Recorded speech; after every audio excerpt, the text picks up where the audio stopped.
Hello there. Good evening, ladies and gentlemen. Welcome to Current Situation. All right, I see you now, Demetrius. Mr. Flahn, how are you? Can you hear me? Hello, can you hear me? Yeah, I hear you. All right, so we are live right now. So I'm going to go ahead and share this in the Grand Gedeh forums, and then we can start. But thank you very much. I know you Thank were you, having a thank hard you. time coming on, but Yeah, let me go ahead and share this here. So how's your evening going? yeah, everything is fine. Thank God. I mean, how's about you? Yeah, everything going fine. It's called Super Tuesday. A lot of breaking Yeah, news. I know, And right? thank you very much for taking time off your busy schedule here, ladies and gentlemen. Welcome to Current Situation. We are live streaming here on Facebook and YouTube. So those that are on YouTube will be watching us. Those that are on Facebook will be watching us as well here, and brought to you here by Current Situation Media GGAA Prime Time.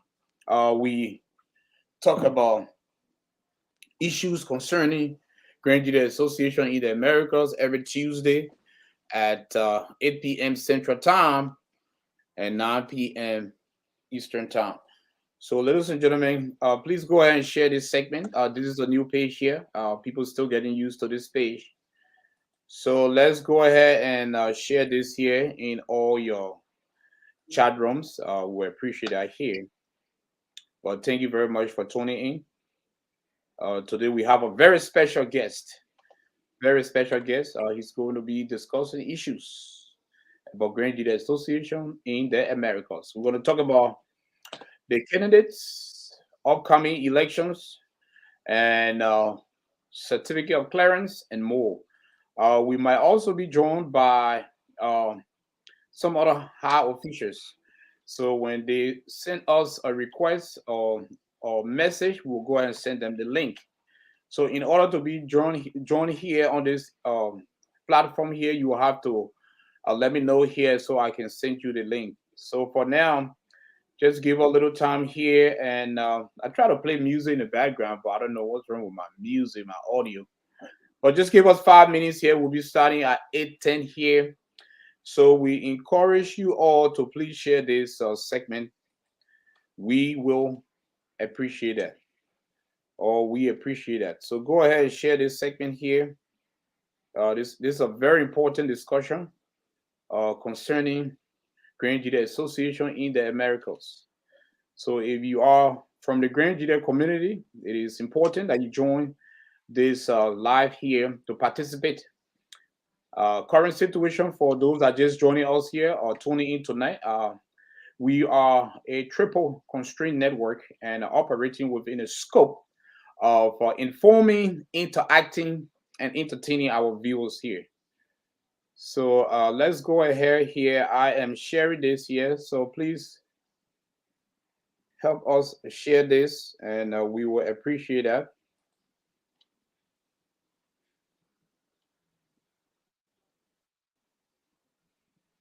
Are you sharing this too, Mr. Flahn?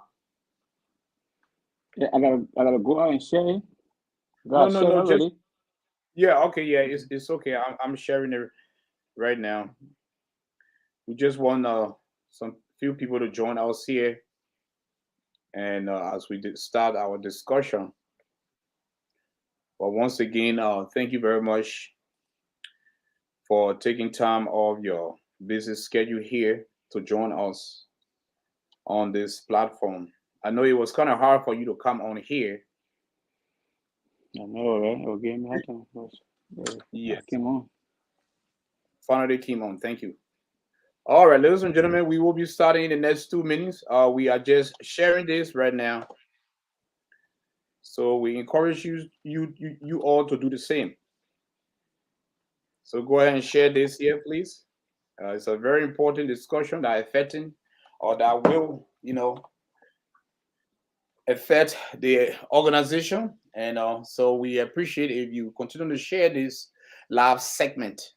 And welcome to Current Situation Media, GGAA Prime Time. We do this segment every Tuesday at 9 p.m. Central Time, which will be or is 9 p.m. Eastern Time. So thank you very much for joining us here. We appreciate that here. And we are going to welcome our guest. And we are going to start this interview within the next 1 minute. 1 So second.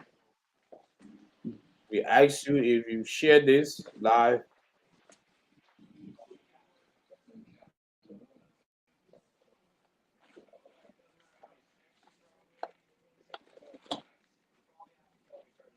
How you doing? It's Happy Tuesday, a Super Tuesday. Super Tuesday here. I'm glad it's Tuesday, because Tuesday we get the opportunity to discuss Grand Gedeh leadership and the functionality. Election is getting close. We see people are campaigning, and but they are referring to it as an awareness.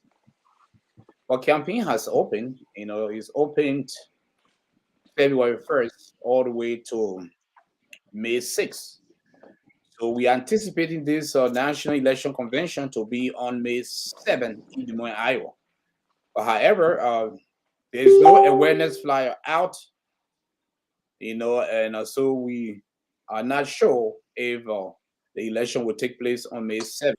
So they might postpone it. So, ladies and gentlemen, thank you very much and for tuning in. So, let me know here whenever you are ready, Mr. Flahn, or us to proceed. And ladies Just and one gentlemen, second. 1 second. I'll be ready soon. take your time. Take your time. Mhm.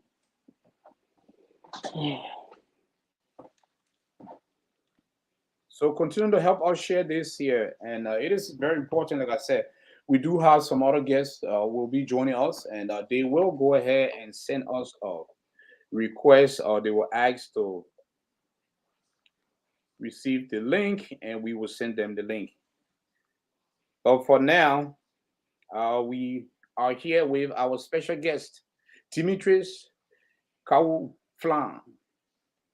So he's going to introduce himself. We're going to get a little background from him, and we are going to proceed. So go ahead and join this discussion. As you all know, current situation here, we engage our audience. Our audience is part of the discussion. The audience is part of this interview as well. So we will read your Yeah. comment. If you want to call in, we will also put up the number for you to call in as well. So let me go ahead and put up the number here. And hello, sir. Are you ready? Yeah, I'm ready. Yeah. Okay. So let me know you're ready, and we can start. Well, ladies Yeah, and yeah, I'm gentlemen, ready. I'm ready. for those that just tuning in, once again, welcome here to Current Situation Media. It's called GGA Prime Time. That's the name of the segment on every Tuesday. The network is Current Situation Media. The show is GGAA Prime Time. And as you all know, the acronym stands for Grand Gedeh Association in the Americas. We decide to take some time and talk about this very popular and large association every Tuesday. Especially we have a national election convention coming up. So with that said, let's welcome our guest. Welcome here, and thank you for taking time off your busy schedule to be here. We appreciate that. For the benefits of our viewers, go ahead and introduce yourself with regards to your full name, your state of residence, your community status, and then our profession that you would like for the audience to know. Yeah, thank you for having me. My name is Demetrius Flahn. I always like to call myself. I really like my native name, Kau Demetrius Karwho Flahn. Two-term president of the GGA PA chapter. President of the, former president of the President Council of GGA. Interim president of the Putu Apolevo, and the list go on and on. I know, yeah. So, but but I reside in PA, and I'm so happy to be here tonight to discuss. To have a chat with with the audience, and so I'm here. Thank you, sir. Thank you, sir. And Mhm. welcome here again to Current Situation. I know this is your first time on this platform. Usually you've been following us in the past. We appreciate that here. And this is a new page here, the Current Situation Media page. So we encourage you guys to share this here. But we are live streaming from the Facebook and also YouTube. So those are on YouTube. They can join us. They can join us on youtube.com/ at Current Situation Media. Thank you. So thank you for that intro. So you stated that you was two-term president of PA, Pennsylvania. What year Correct. to what year? From 2013 all the way to 2012 to 2016. I think You 2012, said 2016, like that. 2013 to 2016. No, from 2012, from 2012 to 2016. Okay, thank you very much. Yeah. All right. So as we see that we are approaching the national convention, which is also called the National Election Convention, where we have four candidates right now. We have Mr. Tyre, Octavius, and we have Idepoa. These are aspirant. These are prospective. We are not Mhm. sure if they will all be, qualified to run, but these are they are considered prospective aspirant. We have once again Boti Tayo, Octavius, Idepoa, and Mr. James Uboti. So let's start with Octavius here, Octavius Gilman here. Give us your perspective and what is the chance of him being, uh, um, elected as the next president? Do you know anything Octo- about this?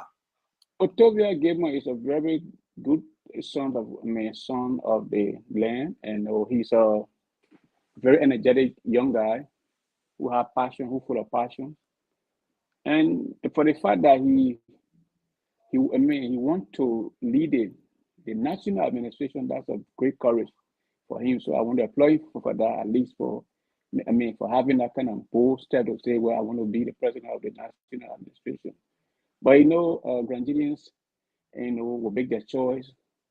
Now, like you said, they are all aspiring. We don't know who's going to be qualified with this econ here that is trying to bring in new stuff, new set of new, or trajectory in our election. So we don't know who's going to be qualified, who's not going to be qualified. But Otavia is a very good and young guy who got passions and want to lead the organization. So yeah, so I think with the election commission, let's see how it's for. But I think Otavia is a young guy that got courage. And actually, I love his courage. There are a lot of young guys in his age that want to shy away from this kind of responsibility. They say, "Oh man, I mean, what what am I going to do with Grand Gedeh Association?" But a young man to say, "Well, I want to be the leader for the entire community." That's a bold step. I like that. Thank you. Do you know his running mate? I know a running mate, Loving Slew. Yeah, she used to live here in Philadelphia before. She was once my member in my chapter before moving to South Dakota. Yeah, she's a fine gentleman. But the problem here is that now it depends.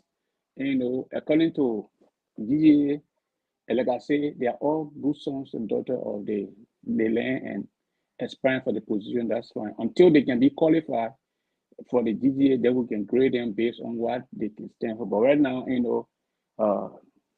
uh, while they are in the process of getting qualified to run, there's nothing much I can say about them because they are granted in the first place. But as to whether they qualify to run per the constitution, that's another thing that we can discuss later on. But other than that, once you are Grandidians and reside in the states, you are qualified to run if you meet if you meet the criteria. Thank you. And I just want to respond to our viewers here. First, I would like to tell our viewers here, thank you very much for joining us here.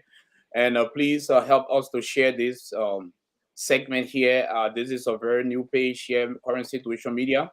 Usually, last year we usually do all the interviews from our personal page, but now we switch to our official page. So, yeah, we will have some officials joining us here, and but since Mr. Fly is our official guest, we're going to keep him on for now. But later on, we will send the link to Urias, and we'll send the link to Mr. Dow Camara. We'll also send the link to Cheryl Gibson. Yeah, we will send a link to these individuals to join us here. But let's have our guest. Let's give him his time here to opine about issues. Then from there, I will send the link here. So thank you very much for watching. We appreciate that. Continue to share this in all the Grand Gedeh forum. Once again, if this is your first time joining this platform, welcome to Current Situation Media. That's the name of the network, and the show is called GGAA Prime Time. So we talk about Grand Gedeh Association in the Americas every Tuesday at 8 p.m. Central Time, which is 9 p.m. Eastern Time. And this network, our goal and objective is we operate within the triple constraint. We are considered the triple constraint network. We operate within the scope of informing our viewers, interacting with our viewers, and entertaining them. So our viewers are usually part of our interview process.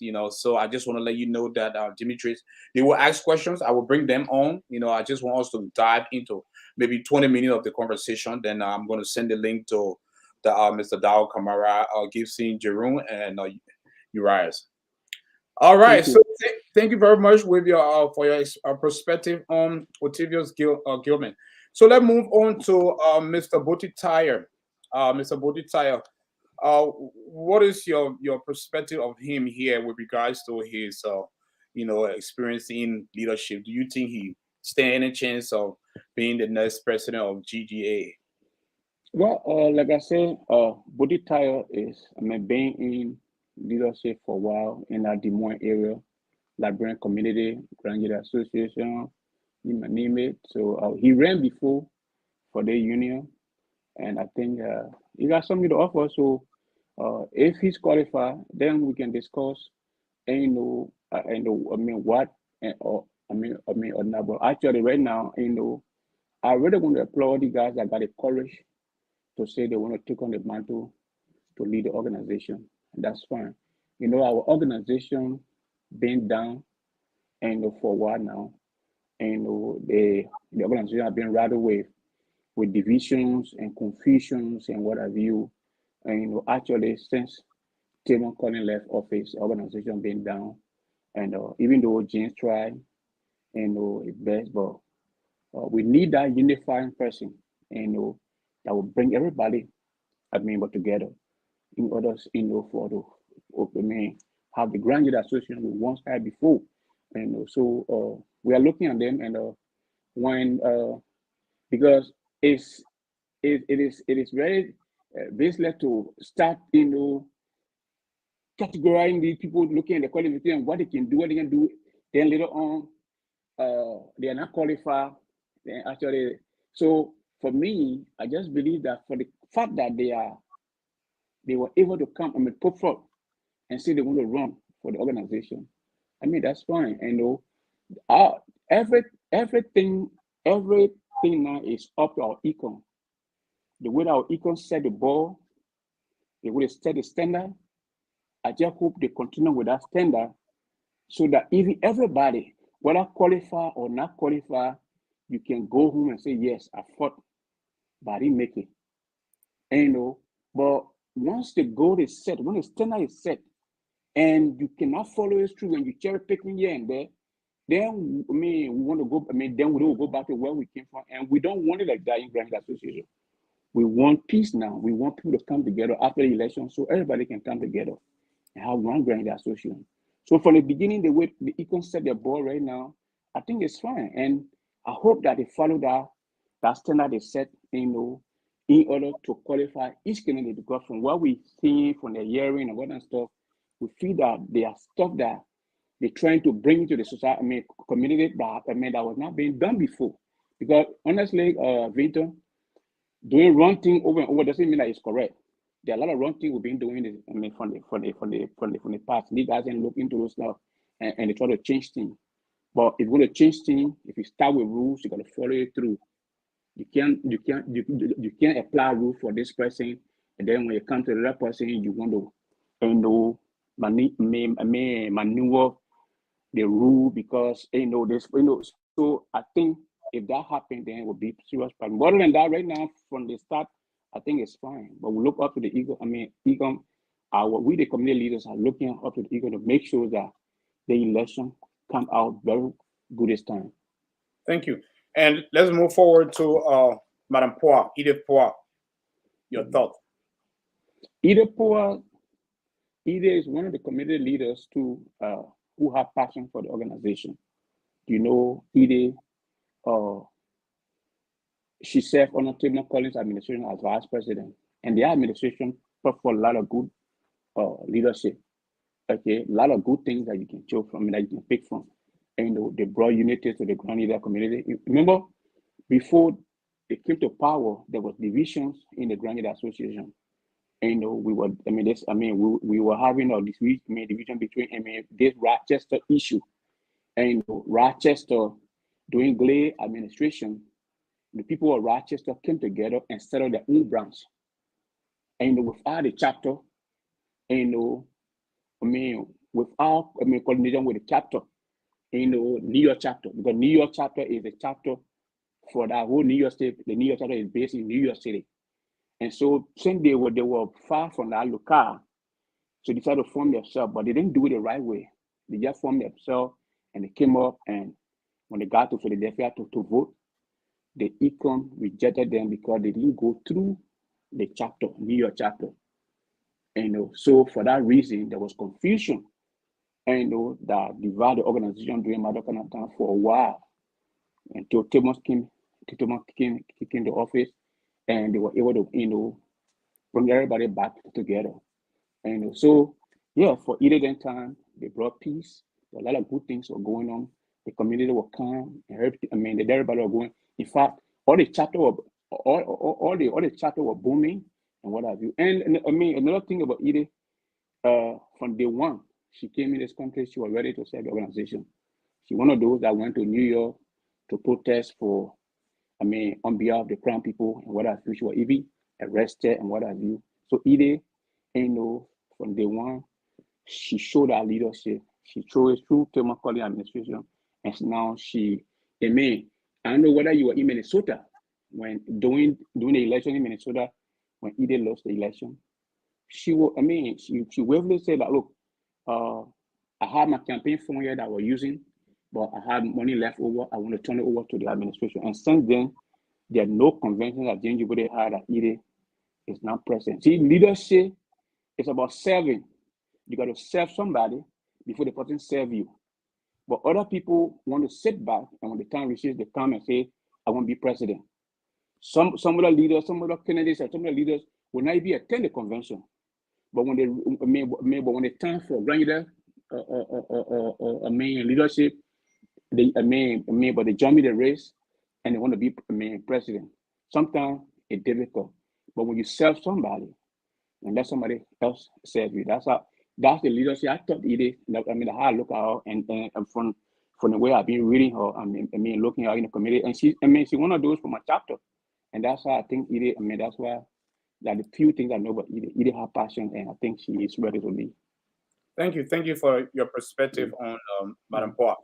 All right, now let's move on to Mr. James Yobotin, the incumbent. So give us assessment here, honest assessment about his leadership so far. And is there a possibility for him to be re-elected, or do you even think that he will be qualified by Actually, for James Jibode, I will be clear here. If ECOM really qualified James Jibode, they will be doing this service to the community. James Jibode is very nice. Sir, can you repeat? You say if ECOM qualify him, they will be doing this service to the community. The reason is not that because he's not qualified. James Jibode, I one of those that brought him to power. I supported him. Okay, he's a very nice guy. And in fact, James Jibode is one of those presidents now who has tangible in Grand Gedeh for lifetime. When I talk about it, the statue, right? Gingerbread campaign on statues. It said when you guys gave me the opportunity to lead, and some of the reason why someone also supported him. And actually, he didn't make us. He did not, make us to regret our support. He delivered, and he delivered on his promises and built a statue. And today, Grand Gedeans can go anything you leave from here. You go as a Grand Gedean from the diaspora. You know that at least Grand Gedeh Association did something in Grand Gedeh County. But every president, the GGAA Constitution say, 4 terms, 2 terms, which is 4 years to a president in the Constitution. 2 terms.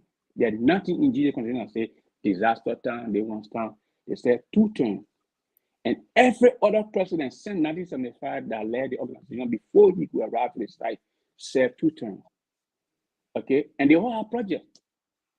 Okay, but government is continuity.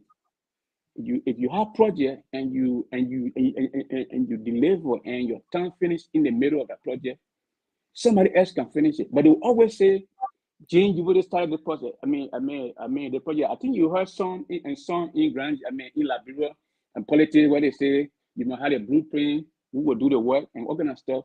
He can have a blueprint, somebody can finish the work. For the fact that he wants to go back for 3rd term, I think that's not right. He's trying to mess everything he did for the people of Grand Gedeh. Jane should be the one today now to start preparing you guys that are coming in and then preparing the essays so that at that convention, people will give him his, his farewell treat and give him what have you, that Gingerbread, you have done well for the organization. But not to go and he be talking about, jingling with, econ qualification, whether econ will qualify you, econ not qualify you, those things. I don't know about things. Whoever is advising or what he's doing it by himself, I think he messed. He trying to go in the wrong direction. And if Gingerbread, following this interview tonight, I will tell him that James, it's not too late. Instead of then disqualifying you, I think you can at least withdraw your candidacy so that you can go with that kind of prestige. And because it's not, it will not be right. Whether for them to say you are disqualified before you lead the race anyhow. So that with Gingerbread, that's my perspective on Gingerbread. Thank you. And I just want to let Mr. Gibson Jerome, we posted the link on the screen. Mr. Dal Camara, thank you for joining us here. And I also would like to inform Uriah, the link is on the screen, but I will still try to send it to your messenger here on Facebook here, so that way you guys can come on as we dive into, we have a breaking news here as well. We will pretty much dive into the breaking news. And but we just wanted to get Mr. Flahn perspective on these candidates, and to see if any one of them stand a chance of being the next president of GGAA. So this is the link here, but I'm going to send the link to Mr. Jerome and for him and Urias to come on here. So welcome here, Mr. Dal Camara. How you doing, sir? I'm all right, sir. How you doing? I'm doing fine. It's Happy Tuesday, and thank God it's Tuesday. Okay, so we're still here with Mr. Flahn, and we will let you know when to come in to respond to him here, and we'll also ask you some questions here concerning the candidates. So, Mr. Flahn, we received breaking news here, and we're breaking news here overnight from some reliable sources to our headquarters here in Des Moines, Iowa, that the clearance issued to Mr. Dal Camara was not issued by a chapter president from New York. It was issued by coordinator Orita Bay. What is your take on that? Well, Dao is himself here, and Dao, I think he been around for a while. He's one of the campaign officials for Mouyang, that brought Mouyang to office. So Dao should know a great deal of the Constitution.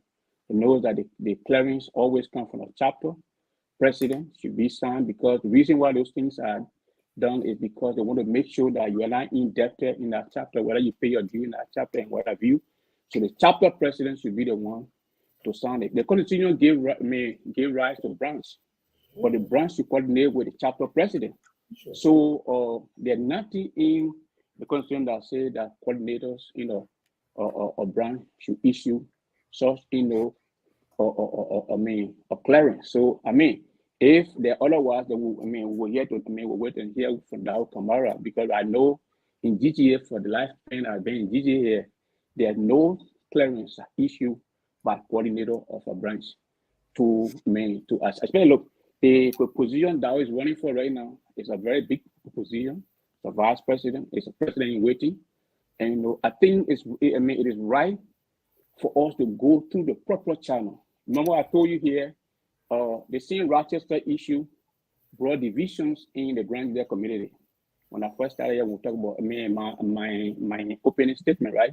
I said during GLAY time, I was co-chair for GLAY when my friend, so rest in peace, Arthur Kwe, was chairman for GLAY. We went and we recruited people in Rochester. At that time, Wulu Kara was their president then. And being novice to the Constitution, we too went and started recruiting those people, and we brought those people to New York, almost close to 100 plus people from Rochester area, Buffalo, Rochester. We brought them to Philadelphia to vote for GLAY. When they got here, the econ then rejected those people based on that those people did not go through the chapter president of New York. Okay, and they were preaching our radios, 100-mile radios, and what have you. And the econ said, even though it's a 100-mile radio, the Constitution allow branch, but you got to go through your chapter president. So long you didn't go through your chapter president, then we can accept the name. And they were right, and we took it to court. And then they want us, because they didn't go through the rightful, we didn't go through the rightful path. We tossed in the world 100 miles or so, they had a right to form their own set and come together. But come to know, we were doing the wrong thing.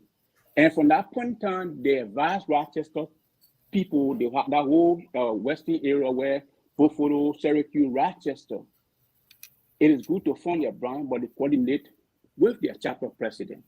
But looking at what you just said, that the clearing issue by him is from his coordinator. Then I don't know what the coordinate. What is the coordination between? Because the coordinators all coordinate with the president. The coordinator were appointed to steer the affairs of the people of Rochester. When the president, when the president was, the New York president was asked, he said, "Yeah, Orita Bear is my coordinator. Orita Bear is my coordinator in Rochester." So until this econ or anybody can tell me that there are two chapter in one state, then of course then that's something else we're going to be talking about. So long as there's one chapter in a state, and that chapter needs to coordinate with the president of that chapter, then the clearing of team, the Pastor Kamara obtained the clearing wrongly, because Rita Bear and he's supposed to coordinate with the president in New York. That's that's our fee. Yeah. Thank you. Before Mr. Kamara respond to that, we'd like to welcome Commissioner Gibson Giroux. Welcome, sir, to Current Situation Media. We appreciate that. Thank you very much. I appreciate that.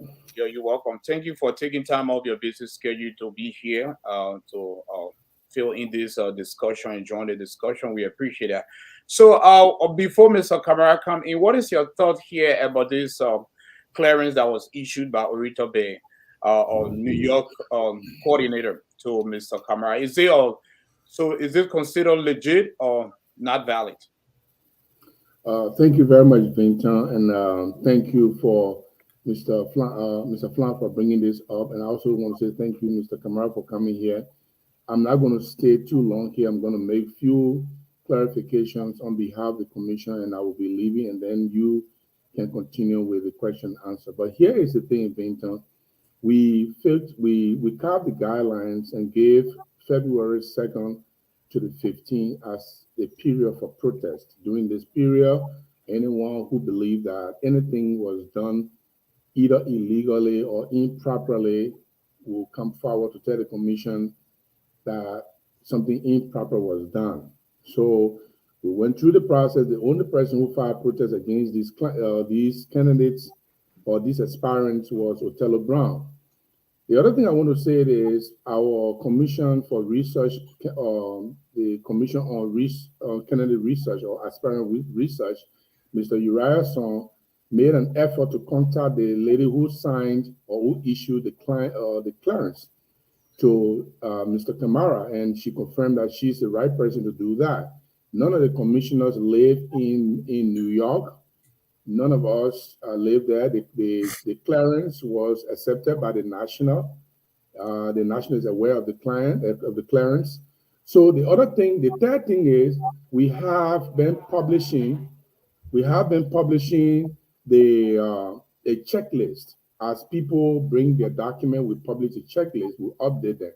And Mr. Kamara brought his clearance long time. He's one of the very few people who brought their clearance, and we've been putting there. Kamara brought clearance from chapter. He brought clearance from national. We didn't say just national. We have an indication of chapter and national. So if anybody in New York believes that Mr. Kamara clearance was not right, for the last 3 weeks, we have been publishing Mr. Kamara's name as having brought a client clearance from the New York chapter. They should raise the issue. This is almost like you are beating the snake after it has passed. We cannot go back on anything right now. We cannot open any protest right now because the protest time is finished. So what we are doing now, we are just discussing. Maybe in the future, the commissioner will fly to New York and find out if there are more than one person who's supposed to issue clearance. But for now, Kamara has submitted his clearance. If the New York chapter president believes that Mr. Kamara clearance is not right, what he or she could do is to tell Mr. Kamara if he owes any money, Mr. Kamara can pay that and he can issue a clearance. So it's not late yet. We can still accept that clearance. Well, if Mr. Kamara pays his money, he can bring that clearance forward and we accept that. If he owes money, the New York chapter can only tell him to pay the money, and he paid the money and they issue the clearance. But for now, the clearance we have passed through the national, and the election commission is not in a position to go back to protest. No, there's no more protest. The protest time is over. We have done all the investigation, all the hearings. Tomorrow we are putting out the names of qualified candidates, and this is coming up today, Vinton. Wow! So tomorrow is breaking news. Tomorrow, yes. Victor, can I come in, please? Yeah, but let's hear from Mr. Let's give Mr. Jerome time to finish his thought. Then we can hear from Mr. Kamara, and I'll bring you in, Mr. Flahn. Okay. I'm not sure I'm going to be in the question and answer with anybody. I'm just trying to provide the answer so that you can have a background information, Mr. Vinton, about the situation. The commission provided a time frame, 13 days from the February 2nd to February 15th, for anyone who believes that any of the aspirants have done something that is not right. Mr. Kamara was one of the very first few people who submitted his clearance. And we published that on a checklist. And the checklist has all the criteria that we have demanded. And chapter clearance is one of them. And after I'm done right now, I'm going to send it to you, Mr. Vinton. I'm going to send it to you, and you can put it on your screen so everybody can see. Mr. Kamara is one of the first people who brought their clearance, and we have been indicating his clearance for chapter is here. His clearance from national is here. What has the New York chapter been waiting for? So tomorrow we are going to be declaring winners and losers, and I think it's late. I think Mr. Flahn have a question. Do you have a question for Mr. Kamara? Listen, because he want to go, so I want to give you some kind of clarity here, because it's very embarrassing hearing this from commission. You remember commission said that protest Othello Flahn, it had nothing to do with their work, scope of work. That protest Othello Flahn had nothing to do with their work. They had, when they were elected, electors in Kansas City, they were given responsibility. Their responsibility is to do check and balance. They had that responsibility to qualify, to make sure they use the constitutional provision to make sure who qualify. And they said that protest or Fire got nothing in any way, that had to do with their scope of work. So are you telling me now is because, so are you using a protest to qualify your candidate, sir? No, you didn't understand me. Everything Othello did. Let me answer your question. Go ahead. First of all, every protest is intended for information sharing. It's an additional information to the commission as to what is going on. We have our own vetting process. I just said, Mr. Flahn, that our commissioner on candidate research, Mr. Uriah Song, placed a call to the person who signed Mr. Kamara's his clearance. And she confirmed that she's the right person to give him clearance. That clearance went through the national. The national did not raise issue. It came to the commission. And so the commission cannot doubt it because there's nobody raising issue about it. So the commission will have to accept that. If somebody raised issue, the commission will raise a flag. Nobody raised red flag, so the commission had to go ahead. Okay, so no, Mr. Othello protest is only an additional information to the commission. And in fact, when we do our deliberation, we are not just talking about Othello's protest. In fact, some of the issues of the protest sometimes may not hold, some may hold. The commission will vet the candidates or the aspirants on the basis of what we have done. We have contacted presidents. We even contacted chapter leaders. We contacted chapter officials, chapter secretary to find out whether some of these people are even working in their chapters. So we did an extensive interview, full interview, and some of you see our report that is coming up, the methodology we employ to be able to get at this point. But no, Mr. Flahn, Othello protest is not the basis for our judgment, but it is an opportunity for additional information. We wish that some of you have brought this issue to us. We will have put Mr. Kamara on the hearing list, and you will have been able to clarify himself. But yeah, it's a solution. That's a shame. Let's bring. Thank you, Mr. Jerome. Let's bring Mr. Kamara on here. Mr. Kamara, thanks for your patience here. For waiting here to respond. So, Mr. Kamara, why you did not get a clearance from Peter Garland, but instead Orito Bay? First of all, I want to say thank you to you tonight for the show, and to my childhood friend, Mr. Flahn. Yeah, how you doing, brother? Yeah, Mr. Jerry Income, thank you so much for being here. Victor, one thing I believe is Grand Gedeh Association is above all. At this time, Grand Gedeh is at the crossroad. We need to work together to see what best administration we can have to be able, to bring the organization to where it needs to be. Right.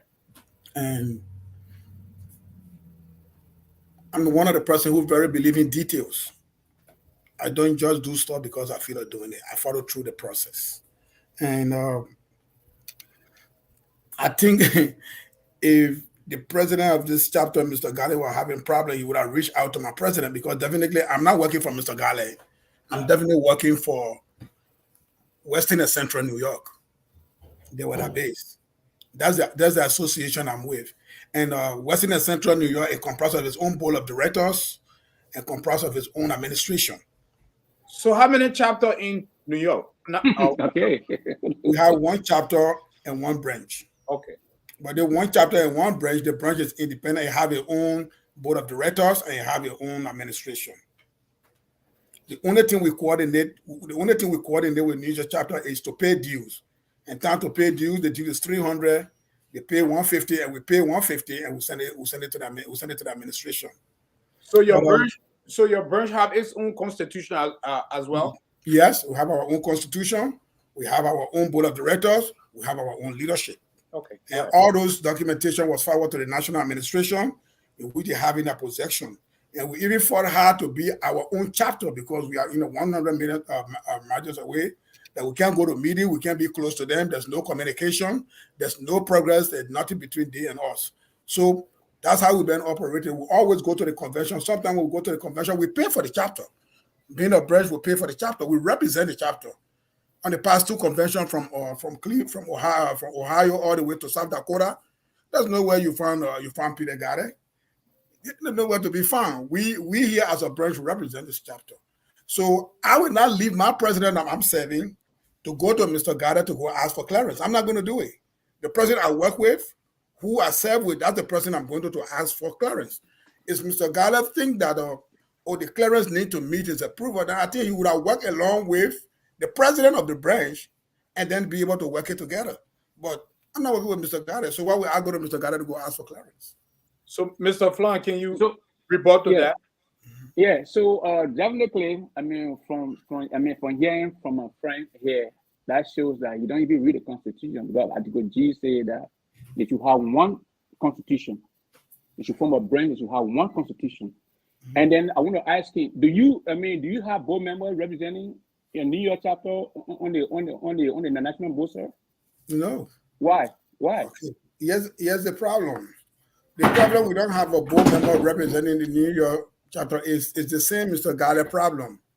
When this branch was denied to be a chapter in Florida, they asked us to work together to be together. But because Mr. Gedeh refused to relinquish power, do you know when Mr. Gedeh became president of this chapter? You tell me, sir, but yeah, go ahead. Oh, no. You can't tell me so you've been around and you want me to tell you. No, but Mr. Gedeh is one of the longest. Mr. Gedeh is one of the longest serving president without not being elected, not calling no meeting and not going anywhere. We call him to a meeting and say, look, we have to share power. As long as we are in the chapter, come together, let us share power.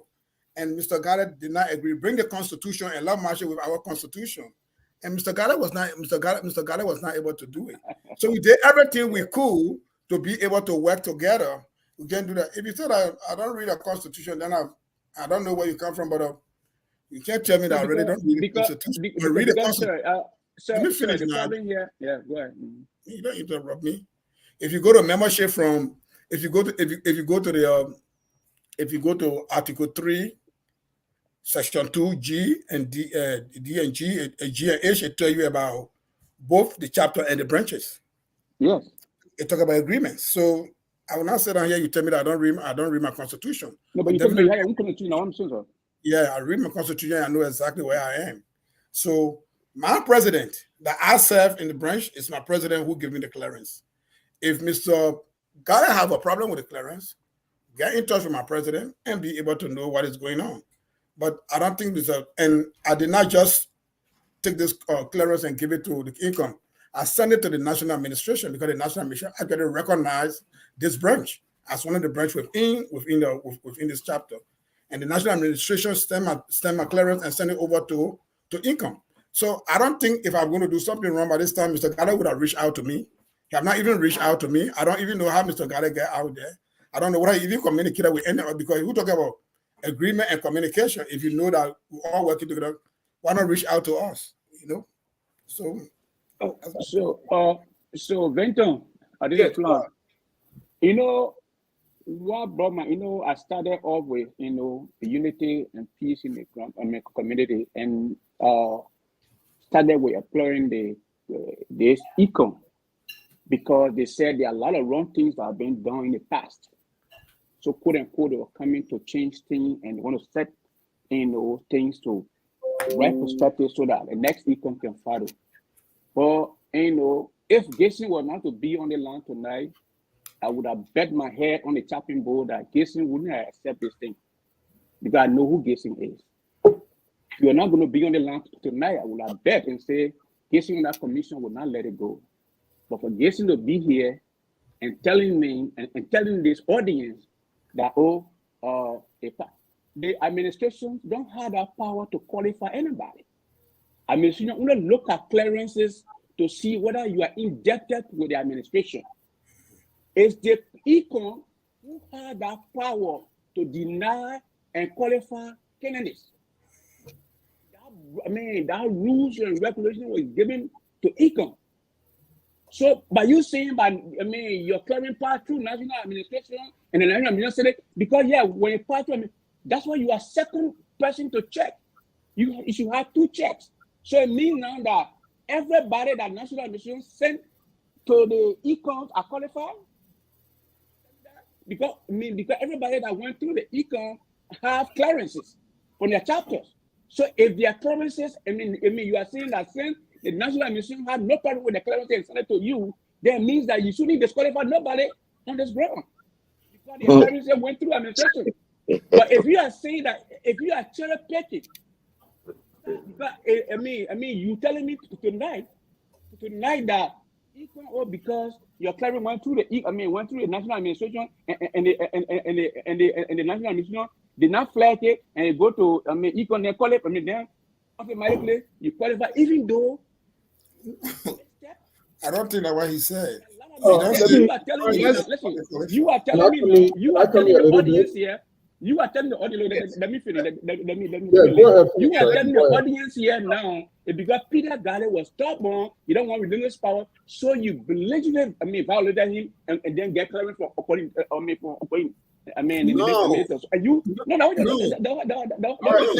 Peter Gadeh is a legitimate president for New York chapter. Let's bring. So based on that, you went to your chapter president, and New York has no one chapter. Thank you, Mr. Flahn. Mr. Flahn, let's bring in and welcome Mr. Uriah. So welcome, sir, to Court. Yes, thank you, sir. I've been struggling a little bit to come in. I was listening to cow deliberation, and when Commissioner Gibson came in, and aspirant Daud Kamara came in, I heard what they explained, and thank God I was able to enter the studio. Thank you. One thing I want to erase here tonight, Honorable Karwho Flahn should not twist people words. I know. When somebody is speaking, listen to what they are saying. Don't interpret it the way you just think it is. It is not. Clearance alone does not qualify any aspirant to be candidate. I want you to understand this. But what we are saying here is the commissioner provided room that from February 2nd to the 15th of February, it is time, it's a period for anybody to raise concern on these aspirants. It could be team that are in a race. It could be individual for a team in the race. It could be anybody from in the Grand Gedeh community to raise this issue. Now, what I want for people to understand when we started this, we make it very clear, Vinto. We make it very clear in our guidelines that all of them, the candidate, the aspirants, wanted to give us clearance from their chapter. We told them we're not going to go by it. Even down to the national president, they challenged that to say it has not been done for people to say they'll go to the national administration. We told them we're not dealing with that's a chapter president. So anybody that bring any document from the chapter president, in order for us to validate that document, let us go through the national administration. What was the reason why we were doing that? One was the election commission don't know all the precedents. Two, we don't want anybody to grab anything from anywhere and bring it to us. So we say, go through the national administration, because we believe the national administration have oversight over all the chapter presidents. They are part of the administration that have been working with the national administration. So if anybody get clearing that is not from the right president of that chapter, the national administration should be able to be aware of that. So just listen. Yeah, go ahead. When Dow clearance came to us, we told him say he should go through the national. The national went and sent clearance again on his behalf to say Dow Kamara is clear. They have no reason to halt his clearing from being approved. So when we get the letter from the national administration, and not only Daud Kamara, all of them, the aspirants that sent clearance to us, we actually validate what the national administration approved of. That's why we look at, even though we have in the chart that this person can have clearance from the chapter because they get their chapter president who sent the clearance. When the clearance came, I called Daud himself. I said, who is your president? He told me Orita Bear. And then I called Orita Bear. I asked her, she told me, yes, he's the president. You understand me?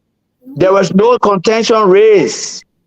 The very Karwho Flahn who is on the phone talking tonight, that's why it is bad when people see something ugly, they don't approach it at the immediate time. Do you know when Karwho Flahn called me? Friday. This gone Friday. He called me and he said, Urias, do you know that the clearance where Daud Kamara brought is not from the right president? I said, how do you know? Then he asked me about who the president that signed on the clearance. To be factual, I told him that Daud president Orita Bear. Now Karwho came in with a story that Orita Bear is not the president. In fact, they had a conflict and what have you. So I said, okay, who is the president, Karwho? He said, Peter Gallet. I asked him, I don't know Peter Gallet. I said, okay, Karwho, do you have Peter Gallet or Domo? He said, yes. I asked him to give it to me. Up to now, I'm yet to receive that number for Karwho Flahn. Okay, let me come in here. Thank you, Urias. Can you hear me? So I'm very loud and clear. Okay, let me come in here. Let me ask Mr. Kamara. Mr. Kamara, like Mr. Urias said that even though the clearing was approved or signed by Orita Bay, it still have to be approved by the national. So did Jean Yubote sign your clearance? I just told you. I said James Jibodi administration said clearing on behalf of him. And You got national clearance. And Jean Yubote's signature at the bottom of it? Because All of them, they are clearance. Do you know who the administration or secretary? All the clearance that can have the administration secretary and Jean Jibodi approval on it. okay, because we will do follow up if to see if Mr. Yubote. Listen. I say who is the secretary for POA queer team is also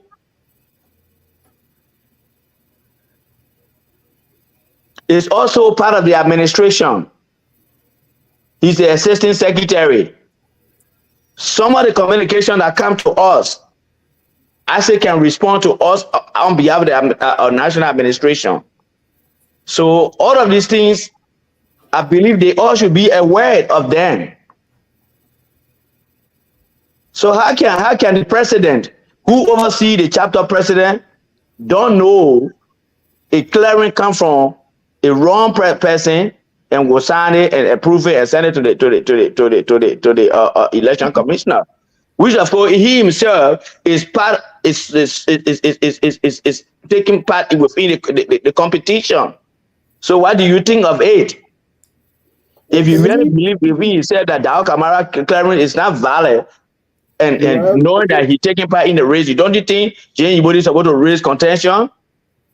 Let me add on to Urias. Yeah, but I got a question. Yeah, Mr. Kamara, let's hear from Mr. Jerome, then we will. Okay, you can come in. Go ahead. Mr. Flahn earlier said that it is not the national that take action on the clearance issue. It is a commission.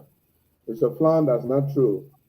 If you go back to read the Constitution says you should not owe the national and your chapter. They verify whether you owe or you don't owe. The commission only requests verification that from these two entities that you don't owe. So the commission does not have the ability to stop you if the two entities says you don't owe. We can't go beyond what the Constitution provides for us to do. Also, I want to say here that Mr. Kamara, as he goes through his clearance, is issued by the national. The people on the national, they are Kamara's opponents. They could have been the toughest people on Kamara, on Mr. Kamara. To say, well, he's our opponent. Let him go through this process and give him all the hell they want to give him. These people approved Mr. Kamara's clearance and they sent it to us. Remember, none of the commissioners live in New York. Okay? Mr. Flahn has not given the phone number for Mr. Peter Galley. He has not given the phone number for Peter Galley. If he had done that, Mr. Song will be gracious enough to call Mr. Galley and ask him what is going on. Also, Mr. Kamara here said, we're not going to argue Mr. Kamara case, you're going to argue his own case. They have their own board director, they have their own leadership, they have they pay half of the chapter due to the national. All of these things probably make them to feel that they can issue their own because they govern themselves. So we're not going to argue that. But what we're going to say is it is late. Wow, listen, it is very, very late. Mr. Flahn, if you have brought this thing on the 15th of February, I'll be one of the very advocates to pick up this case. But protest time is over. Everything we have, yes. Let me question you quick here. Hang on there, Mr. Flahn. So you are saying this is late, all right? So, it's late. When they announced that, why did you guys honor Mr. Otero protest? You don't think it's too late to, and the election is less than 2 months away, and you guys honor his protest and carry on all these hearings? Why if somebody decide to file a protest now on Mr. Kamara, due to his clearance? Why would Mr. Otero filed his protest within the time that the commission provided for people to file their protest. The protest period is from the 2nd of February to the 15th of February. Anyone who feels that anybody is not qualified, your documents are not correct, you're not supposed to be there, you are fraudulent, all the above, you can file your protest between that time. Mr. Kamara is one of the very first people that we started publishing his protest, his clearance. They have been seeing it, we've been publishing it. The first time we did it, the second time we did it, the third time we did it. Last night, I published it again, that he has his clearance. What have they been waiting for all along? This is a good case. If they have brought it to us, we would have picked it up. And Mr. Kamara will be answering questions to us why he took clearance from XYZ person and not from another person. But it's late, Victor. What are we going to do now? We can't live by the rules. Mr. Flahn, go ahead and respond to that. Yeah, Victor. You see what in the first place, what get the Grand Gedeh community the way it is today is because people refuse to own up to mistakes when they made these kind of mistakes, or when they cause problem. For them to say, "Yeah, look, I'm sorry, I can't do it." That's what caused the problem. What caused the division now we are facing today? Yeah, my own cousin, my brother, Uriah Sun. He's the research committee chairperson on this committee, who is on the phone calling presidents all over, and he's the longest serving board member on the GGAA board. Come on, gentlemen. This man is the longest.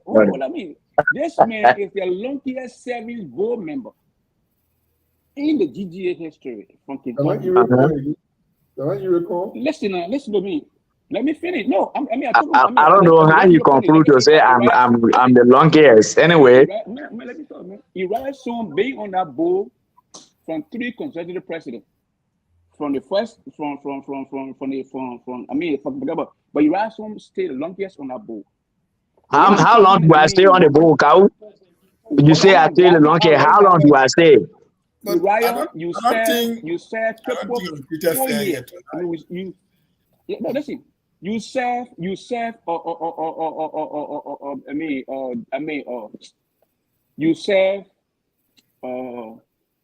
Prince Double. You serve let's give him a little time. Give me time. Let me talk.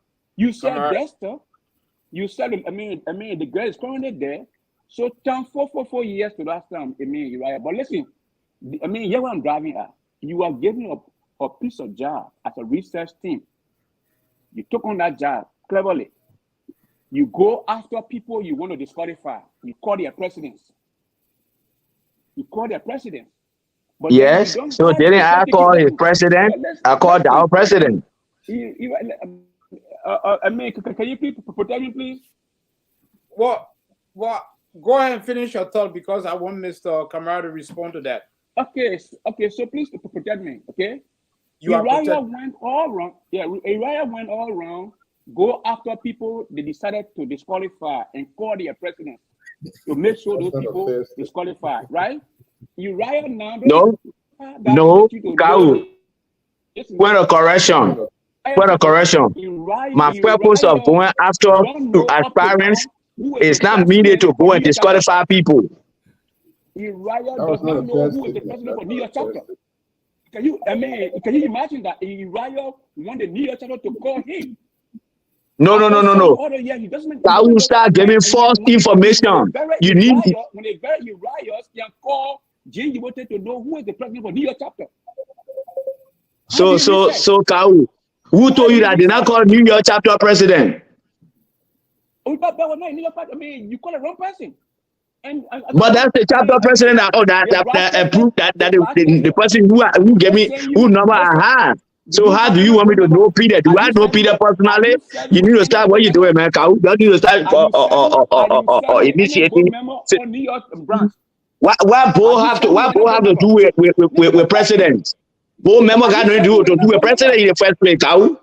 No. Both member has nothing to do with president. It got great deal because what? No, No, because we don't associate with the chapter president. Both member start giving raw information to the audience. In GGAA, the national board, we don't got nothing to do with chapter president. So who sent the board there? Who sent the board members there? I am now working. The chapter president sent the board member. But it's not my duty to know the chapter president. I don't know the chapter president. It's not my duty. I have to know the board members that I work on the board. That's all. I have nothing to do with the chapter president. I deal with national president on the board. So Karwho, you do now. You do. I ask you send me period number. Did you send me the number? Uriah, you are research. You could get the number from Jinjibo. How do I research it? Now you are the source of the research, Karwho. Research is not in the sky. No, it's not in the sky. There are true people. Research is not in the sky. How do you understand what research? Thank you, gentlemen. Let's bring this up. Yeah, let's bring this up. And then you got messing the whole thing. You got information and you continue the information until where the process is over with and you want to be talking here. In fact, even to the point that you told me, I told you, give me period number. Did you do that? You know, you never did it all for you to come on talk show and mislead people. So you told me you want to where you're calling by. You call back. No, but you start talking. So you start talking. Let's stop talking. Then I will start because you're talking things that aren't right here. Mr. Kamara, can you come in and respond to Mr. Flahn, please? Go ahead. Yeah, but I'm kind of a little bit confused. I want to ask: is Mr. Flahn my accuser or the concern, or is the chapter Mr. Gali the one who have the concern? Who really bring the case? Is that the chapter president or Mr. Flahn? There was a question posted here. Listen to me. There was a question posted here. I didn't bring nothing here. There was a question posted here that you have a clearance from Rita Bear, who is not a president for New York. That's the argument. I never find. In fact, you guys have even misquoted the whole thing. There's no protest. You guys. Well, no, nobody says it's protest, Karwho. We did not say it's a protest. Listen, you told us really clear that you told us getting Jerusalem that this thing we're doing here is not any way to deny or to something. After the hearing, we will have our own vetting process. You just finished the hearing yesterday, and you are telling us now that it's late. So it means that you only use Othello clearing for vetting, because you said after the Othello protest, you will start your vetting process. That's what you said. Go back to the play. Karwho, please stop misleading people. Go back to the play. Until we're on this platform for us to understand one another. Mr. Flahn, and I want us to know that. I think this is my 5th time telling you. The protest period, the commission provides provided a protest period that anyone who has problem with any candidate, like the kind of case you're talking about now, you file that with the commission from the 2nd of February to the 15th. But Mr. Jerry, Mr. Brown filed his protest. Mr. Brown filed his protest before the 9th. Before the 9th. So there is no way that we could picking people that want to disqualify anything. No, we nothing know your motives now. You're going after people that want to disqualify. Oh, can we stop? That's just an assumption. And it's just wrong for you to assume. I was never protected. Mr. Kamara has not been qualified yet. How do you know that Kamara is qualified? It's clear for you tonight because you are backing Kamara. How do you know? No. We are not backing Kamara. But you are misleading the public to say the election commission does not do a work. That's what you're trying to say. It's not going to do what you're talking without. But the information that you are distributing out there that won't want you to start. I really don't want to. No, it's correct. Can we talk one at a time? Question for you, sir. Yeah. How do you know? How do you know we went after people we want to disqualify when nobody has been disqualified yet? So this because listen to me. The reason here is that you are just said. Listen. The reason I said that here is that you just said elite. Oh, elite. Yeah, but it's for you to file protest on this issue. Even if you talking, with just something you're talking, that's true. My question is, what when you brother, where do you stop looking at it? Why you're just following people that you want to disqualify? So what you are coming personally, you want for particular person to be disqualified, you call me to tell me, hey, you can call me personally and say, hey, you right, don't let the person here pass. If I'm going to accept your words, that's how you are going to see the election commissioner. Man, my man. That's never true. That's never true. I've never given you information. You don't give me information. The first thing you did when you call me Karwho, the first thing you did before you even bring down Kamara, you call me to give me particular person need that we must disqualify the person. Before you even brought down Kamara in. That's not true. That's not man, true. Well, and Vindo, you just want to clear the doubts. But because we're all talking, because let me ask him a question, please. Let me get Mr. Flahn. Let's keep this conversation very civil. Because this is election issue. Go ahead, my brother. Go ahead. I'm sorry if I interrupted you. But this is an election issue. This thing can make or break the organization. You said that we went after people we wanted to disqualify. We have not made any verdict yet. How did you know we want to disqualify certain people? Because from your statement here tonight, you said because we are giving you information for you to say for the commission to say, okay, we got the information. You say it late. Okay, so we have the time. My last question to you. We have a question. We have my last question to you. We have a time period set for people to file protests to bring the kind of issue so that the commission can investigate it. Because we have timetable that we got to go back and got to meet. You brought it how many days? 6 days after the protest period has ended. No. You are discussing it. You are discussing you discussing it now, Karwho. They say you not bring nothing. You are discussing it. They may ask a question, and the question we discuss. You are discussing it 6 days after the protest period has ended. Do you want us to go back and revitalize the protest period? No, Mr. Jeru, what I was saying here is that you are commissioner. The protest that was filed by a gentleman, it was just information to the commission, and you guys went deliberated, and you said the time, and then you have after that period, that's the time you're going to start the vetting of the candidate, and they are giving you the information, and instead of absorbing the information, you say it's late.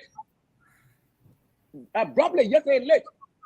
your duty as a commission say we got the information, we'll look into the information. But you telling the Grand Gedeh public that it's late. Yeah. So the thing where Karwho want to hear because in here is so it mean we don't say we don't tell you the right thing. Yeah.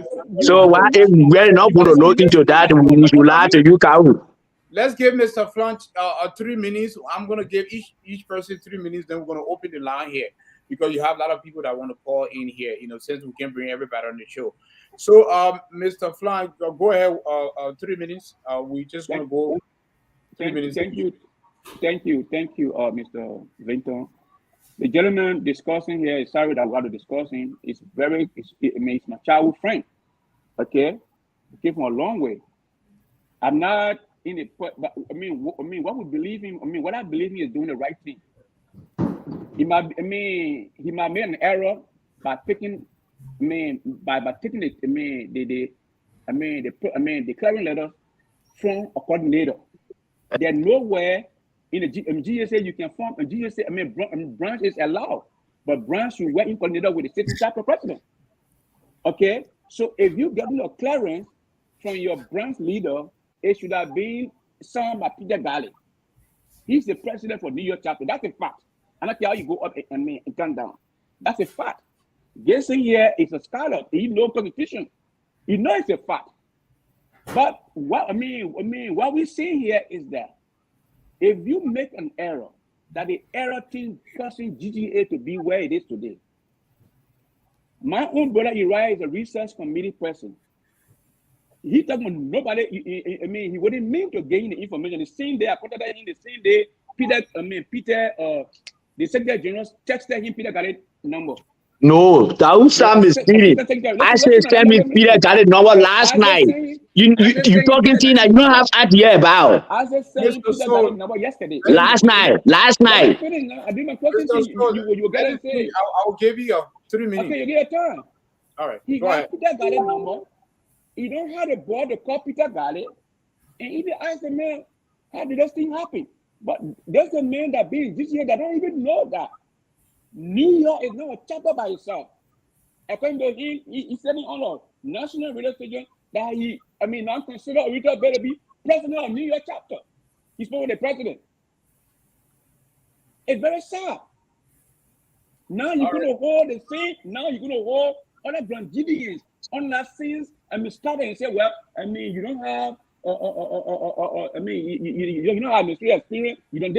Then based on that, you're going to disqualify other people. When you see that somebody is going into a leadership that's supposed to be a president, in time waiting, going into that leadership with a wrong clearance, and you say, it's time is late, you are beating a dead horse, and then this, that, so. I didn't bring this stuff here. We're not discussing it because the moderator said, how do you look at the clearing issue that Dao Kamara did not obtain the clearance from his from Peter Galli, and that's what we discussed. And I'm getting an honest fact. And that's thank you, Mr. Flahn. Let's hear from someone else here. Yeah, let's give another person 3 minutes. Let me because I have to leave. Okay, yes. So go ahead with your concern. Mr. Flahn, we will take your concern in our meeting. If we are still vetting tomorrow, we will be putting our winners and losers. What time? If there will be any winners and losers. If there will not be all winners, and there will be some winners or losers. So what we're going to do is we're going to go in our chamber and see what to do. But the problem we are having is when we receive a clearance that say the man doesn't owe, especially from a chapter where he paid his dues, or from the place where he pays his due, like I don't know, Buffalo or wherever it is. Yeah. And Mr. Peter does not receive his dues. I don't know how Mr. Peter can make a determination of whether he owes when he does not receive Dao Kamara's dues. So those are the things we were thinking about. So if I'm in Bismarck now, if there's a Grand Gedeh community in Bismarck, and I'm paying my due to the Grand Gedeh community here, and someone who is in Fargo who is not receiving my due does not know if I owe or don't owe. So the leader in Bismarck will be the one who will say I owe or I do not hold. So I don't know how Mr. Peter. The leaders Peter will coordinate. Coordination. So, Peter. Mr. Jerome. Coordination, Jerome. So coordination. We are not deciding everything, but what I was trying to tell you, if this was a kind of protest, the protest period is over, but we are still going to discuss. We'll take it into advancement. Before you leave, we'll see, yeah. Mr. Jerome, before you leave, at what time are you guys publishing that hearing report? Is it going to be live, or are you just going to post it on your page? The first thing we're going to do when we'll be voting, we'll be voting on every individual. And when that is done, the people who pass and the people who don't pass will write them email informing them that you didn't make it this time. And then we'll put up a press conference and list all those who pass and all those who do not pass. I believe you will get on a press conference statement. Okay, follow-up question here. So are you guys making your decision based on the hearing or presentation, or you guys making your decision based on the Constitution? We are big. The decision is in threefold. The decision is in three folds. One, our research commissioner had done a tremendous job. He called, if I'm not mistaken, all the people that he had to do with. He personally dealt with people, clearances, their resume. He's making his report now. He has completed his report. That report is what we're going to be discussing. That's number one. Number two, the judgment will be based on the Constitution, of course, Vincent. If the Constitution say if you don't have accounting knowledge, you cannot be treasurer. Definitely, Mr. Urason has made all his recommendations. Some of them will be accepted, some of them will be rejected, I believe, based on our votes. The third thing is the information that came from the protest is an additional information that informs the commissioners about additional things that they need to look into, and we have, and we will continue to. That's what I said. You can't be talking about. So we have three ways. Reason why. So that's that. I just want to say thank you for inviting me, and I'll be listening on the other side while you guys are discussing. Thank you. So I will give Mr. Kamara come in. I said, Benson. Yes. That's because we have another meeting to attend as board. So please let me give my departing or comment to leave. Go ahead. You see, the ugliest thing that our people can do in this community is when things don't go their way, they want to force it so that it can be their way. From time to time, we have established this process. We have made it clear that election commissioner have her own way to vet aspirants. And as a research person for the team, I did everything I could. Karwho Flahn sitting down over there and telling me, say, you are the longest board member. I don't know whether the Constitution tell you, say, when you stay long on the board, you supposed to know all the chapter presidents. I think that understanding is very wrong. I am not the national administration. I don't conduct meeting for presidents for me to be able to know them. So this is why every candidate, every aspirants that bring all their how they call it, clearance, we told you we don't go to hold it, send it to the national administration to verify, because the national administration knows exactly who are presidents of those chapters. The national administration want to work and verify everybody. Besides that, Urias call every aspirant that send in their clearance. I am not only calling for clearance purposes. I call for a whole lot of things. Besides that, people who signature on their clearance, I call them to verify. And when I call those, all of them that I call told me, yes, they are the presidents. So let's look at this. Karwho Flahn is sitting over there. Do you know when he called me and gave me the information? Karwho Flahn called me on Friday and gave me that information. I don't know Peter. I don't know how he understands the word research.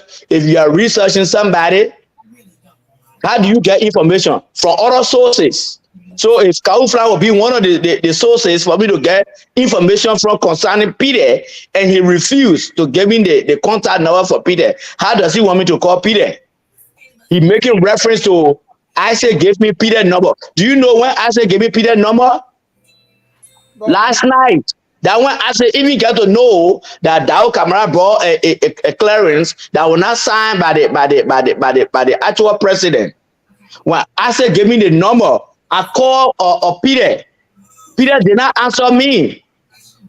You understand me? So sit down, Karwho, and just sit down and spread lies and say that information you're giving to people. You need to stop those things. Because that's how you can create confusion. You, Karwho Flahn, sitting over there tonight. The very first time you call me, yeah, when I Peter issue you call me for. You call me to conscientize me, we should disqualify certain person, say the constitution say this, then we should go by it. I just laughed. Before you could bring in the Camara issue.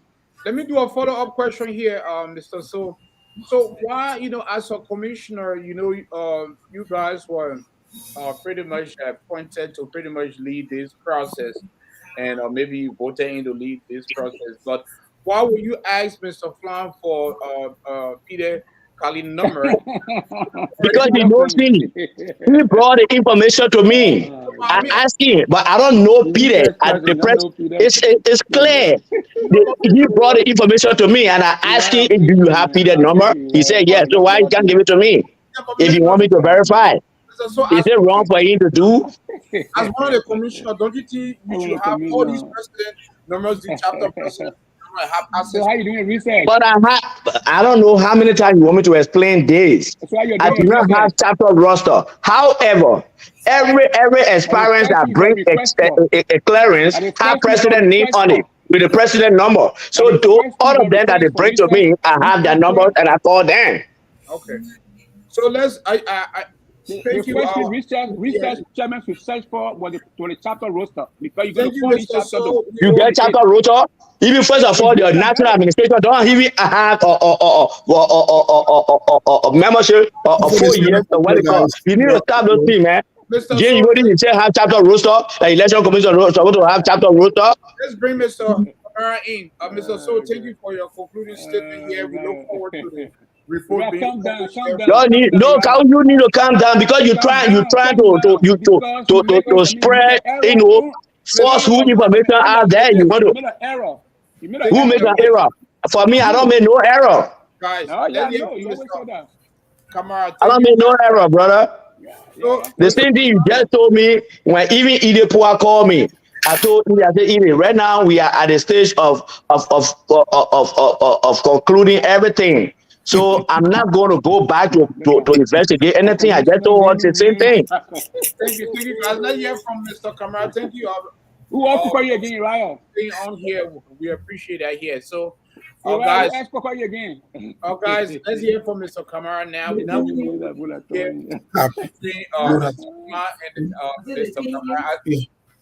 are Mr. Kamara. Let me say something. These are two best friends, childhood friends. I think maybe they will keep the conversation pithy. They will keep it very precise. So let's hear from Mr. Kamara on this clearance issue. Then we'll move on to another issue. For me, I don't think I have a problem with this. I think I'm going through the right procedure. Definitely, I'm not working with Mr. Peter Karwho. And if Mr. Peter Karwho, I think the best person who to complain will have been Mr. Peter Karwho. What I'm saying tonight here, I don't think Mr. Peter Karwho ever called people from this chapter to ever complain. It's people who try to make their own exception. And my branch president, which is Rita Bell, who I work for the past years, son of my clearance, knows me well, know what I do, where I pay my money, what I do. So I think it's the person who's supposed to sign it. And if Mr. Peter Karwho have a problem, I think he would have coordinated it with my chapter or with my branch president. The leader to leader will be able to actually resolve that issue. But went through the process. I got this clearance, sent it to the administration. Administration local aid endorsed and sent it to the election commission. So definitely respect the process. And Vietnam, I know there is a campaign season, and I know where my friend coming from. I know there's an aspirant there. I know who they're trying to motivate to go through the process. And I don't think that's going to deter me neither to say, oh no, we are not enemies. We are just opponents, but we are not enemies. The process will be over and we'll still remain to be friends and we'll still remain to be family. And that's what I say GGAA is above all. Okay. So if we come to such a deliberation, let there be a mutual respect among ourselves. Let listen to the process, let listen how things to be done. And who knows, tomorrow say, okay, maybe this should be the next time I should be able to do this and do this. So you come in to listen, you take in, and then the next time you know exactly what direction to take. So that's Thank, my take on it tonight. Yeah. thank you, Mr. Kamara, and we look forward to see if anyone will, file or legal protest, or complaint here. But Mr. Demetrius Flahn is not filing anything. I just asked the question as the moderator, and asked him what was his take on it, and he decided to explain. Also, I brought those commissioners on to opine. But let's keep the show very interactive, guys. And also, I would like to thank Mr. Kamara for being very patient. He did not interrupt no one tonight, and folks, I don't like to put my guests on mute. That's being very rude. I don't like to do that. But please, let's let's keep the conversation professional and stable. And I would like to thank Mr. Gibson and Jeru Gibson or Gibson Jeru and also Uriah So for coming on here to opine. So let's hear from the audience now because we like to keep the show interactive. Even one of the viewers said, well, how come no interaction tonight? Our viewers is also part of these our interview process. So our viewers here, we don't have the two commissioners on the show right now. They left because they have to attend to another meeting. So you have Demetrius Karwho Flahn and also Mr. Dao Kamara. So if you guys have questions to ask them, fire it up. I will read a question. I will put it on the screen, and then we can go ahead and they can respond. So let's give the audience some opportunity to ask questions here. So we have Isaac watching, Akimoa watching, and a lot of people watching. So, if you have questions for Mr. Flahn, go ahead and write your questions. I will put on the big screen. And if you have questions for Mr. Kamara, go ahead and do so. Mr. Akimoa say, how can I come on? Yeah, I can send you the link to come on. If you want to come on, that's fine. But if you guys have questions, go ahead and write your question here. But if you don't have question, I can continue with my question for them. So, Mr. Kamara, so now the election commissioner, one of the commissioners said that results should be, published tomorrow, maybe through email, and later on it will be published, on social media.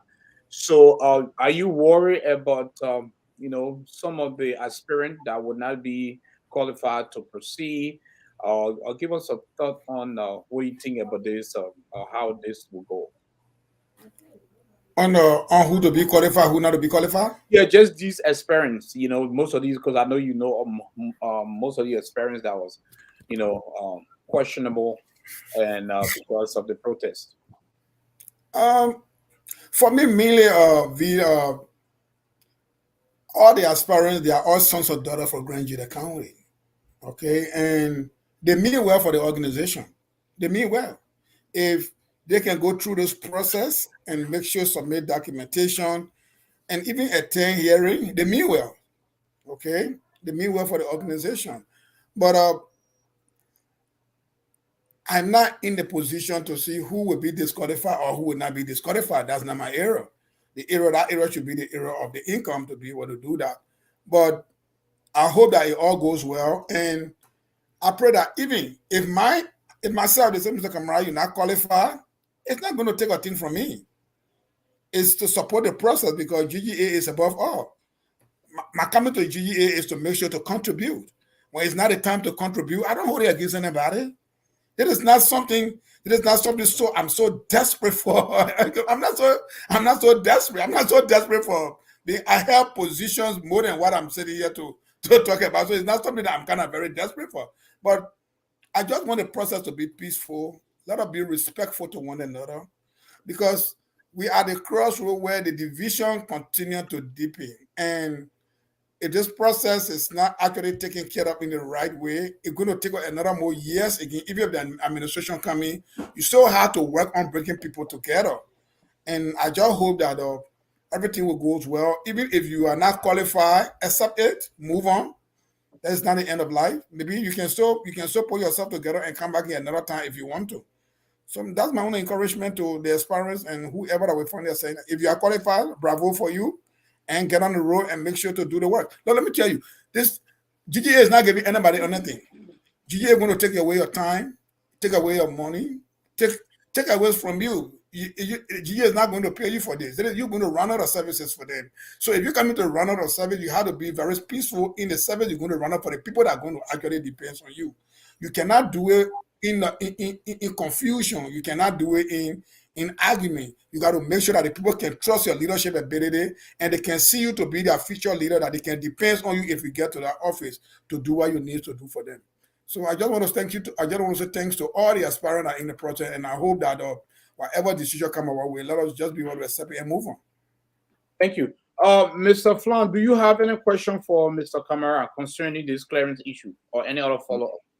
No, actually, I don't. We already asking question and what have you. I just want to make it clear to my brother here. I didn't file or I didn't accuse you or anything. I only gave my honest opinions on how stuff should work. Honestly, and that's the actual fact. And you know, the thing, if you feel that or GGA or Peter Galley is not doing the right thing, you guys in Syracuse area and Buffalo area outnumber the people in New York. Yeah. You guys should call the board and then request for elections. But bypassing the channel to say because he's not working for all and he's still on president, so it means that we'll do things our way. Sometimes the law don't work that way. I just told you the issue of the people of Rochester. And you know, at that time, you're not there, but I think people of Rochester, Rochester, you heard it. And so that's what we don't want in the GGA. We want peaceful elections. We've been the committee, we've been the devices more for long. So we're trying to see how GGA can come together and rebrand themselves.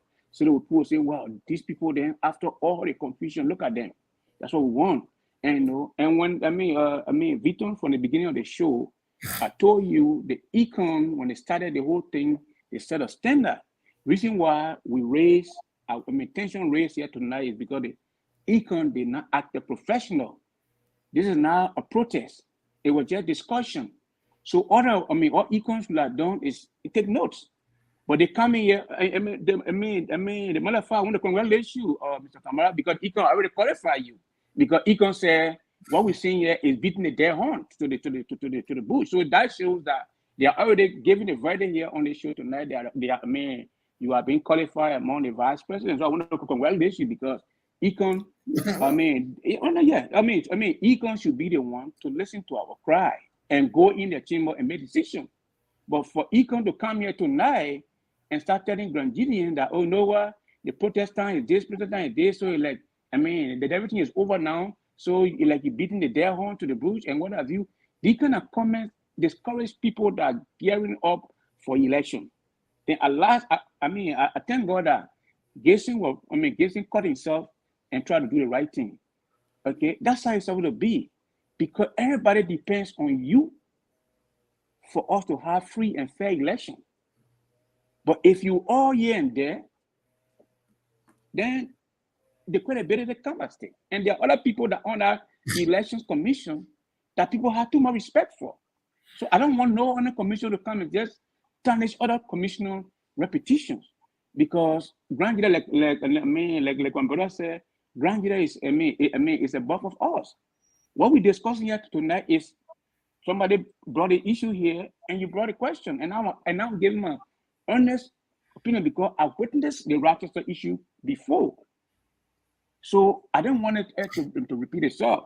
So if the commissioner coming on here tonight to say, oh no, you know what? We're here, we're going to take it to our team and what have you. What they should have done first than what they're doing last. But again, it's not too late. Nothing against you, my brother. All we want is have peaceful election. We want election that will come and go, that will embrace each other and give the winner the support We don't want to. I mean, we don't want to kind of election that will come, and after the election, then people still go back to the same area. They will start struggling the same thing. So that's the problem. So, if you may ask everybody on that, everybody that that is taking part or that are taking part in this process, they mean well for the organization. They mean well for the Grand Gedeh Association. And if they all can qualify, that's fine. And but all I want is he can take a constitution provision to disqualify somebody. That provision should go across. You see it? It should be altered, everybody, because that thing can bring confusion. But if you are satisfied with the decision he can make, it brings no confusion. Thank you. See? So that's what I'm saying. Let's welcome and hear from Mr. Tevin Collins. We'd like to welcome Mr. Before Prezo come in, let me just talk to my friend. How you doing, Prezo?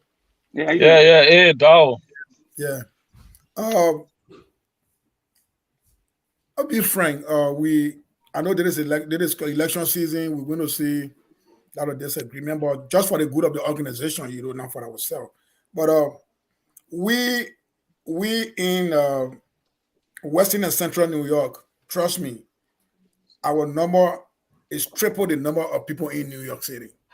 And we have tried our best to work it out to make sure that, look, why not we get together and have a structural government that we all can work into. It not have to be because you're still in New York, you only have 5 or 10 members, so you have to hold all the leadership. That will have some shared responsibility. We tried that, and those things were still not working, and we tried to file with the Mr. Collins administration to be chapter on our own. We did everything we could do for us to be able to work together, but I can't tell you when last I have ever seen Mr. Peter Gadeh. And the only person I'm really working with, and I know, is my president over here. So I thought it was Mr. Gadeh who had the problem. If Mr. Gadeh was the one who was going to have the problem, why not talk to the president over here? You guys are two leaders and be able to figure that out. But I'm not going to leave my president over here, who knows my day-to-day activities, who have to do everything for me, where I pay my dues and do everything, and then leave her and go somewhere else to say, oh, where I do not do nothing, they don't know me, and I say, oh, I'm going to get clearance from that. Definitely, I'm not going to do that. So I think I got a clearance from the right place, a person that can attest to my character, that can attest to my work and know who I am. They're the person that gave me clearance. And I take this clearance and send it to the administration, and I'm sure send it to the ECOM. When there's a problem, they get back to me. When it needs to do what it needs to do, I think that would be a next step. But I'm still, again, that's the process. We have to go through it. And thank you all for bringing that question up for us to answer the question. I don't hold anything against anybody. We are in the learning process, and we don't know all. So whatever that comes, we have to take out a learning process so we can be able to improve from that too. So thank you, brother. Yeah, you're welcome. Thank you for also coming on the show here to respond to this question here. We appreciate it. So once again, we'd like to welcome former President, Mr. Tevin Collins. He always following the show. Thank you, sir, for always taking your time to join us here. So what is your thought here on this certificate of clearance here that was issued by Oritha Bay? And do you have any message for Mr. Kamara or the Grand Gedeh watching around the world? Yeah, thanks for having me.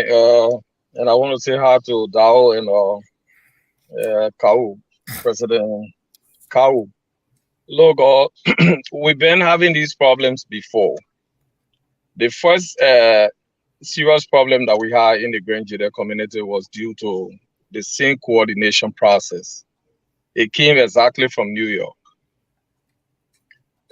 In 2009, the chapter, let me just establish here that the chapter, the New York chapter branch that is from is more active than those guys operating with the chapter president, Peter, on the other side.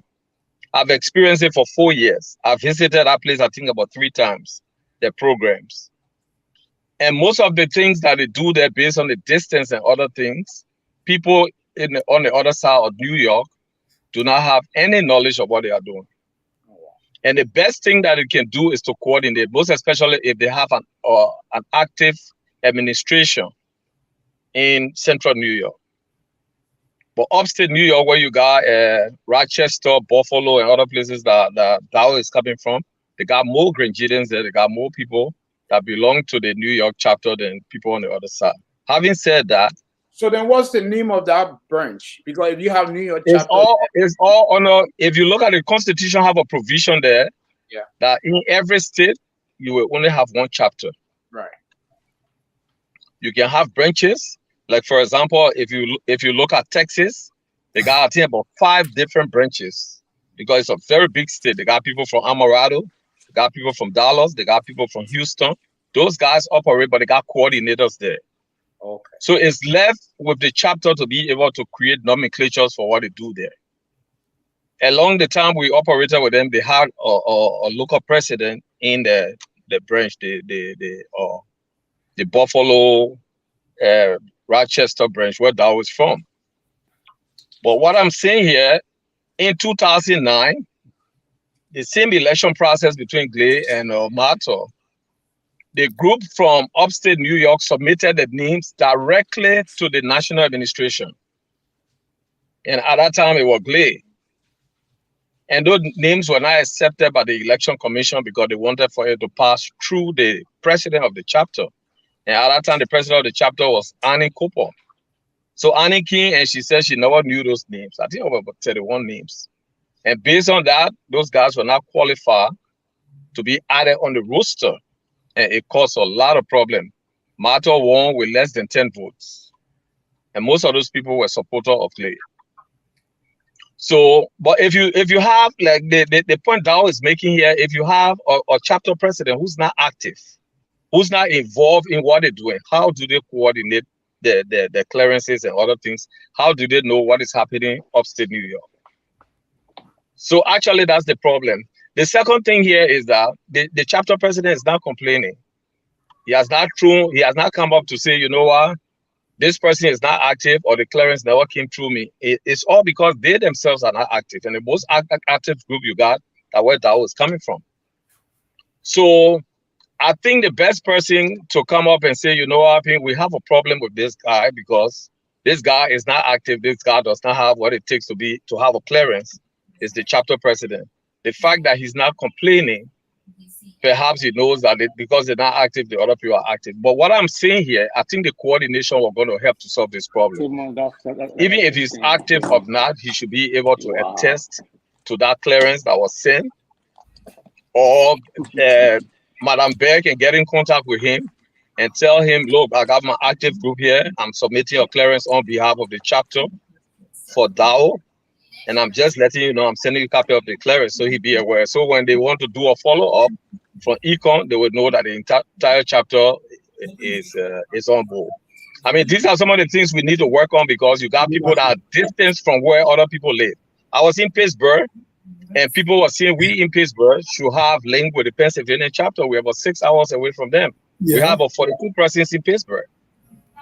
And nobody from the Pennsylvania chapter ever visited Pittsburgh. But yet still we remain part of that chapter all because we're under the nomenclature Pennsylvania chapter. So, you know, these are the little things. We don't want to get involved in where we came from. So I think these things should be addressed. And I think the election commission, I listened to 2 of them. If you take up this responsibility, the first thing you need to do is to ask the administration to submit to you the presidents of all the chapters.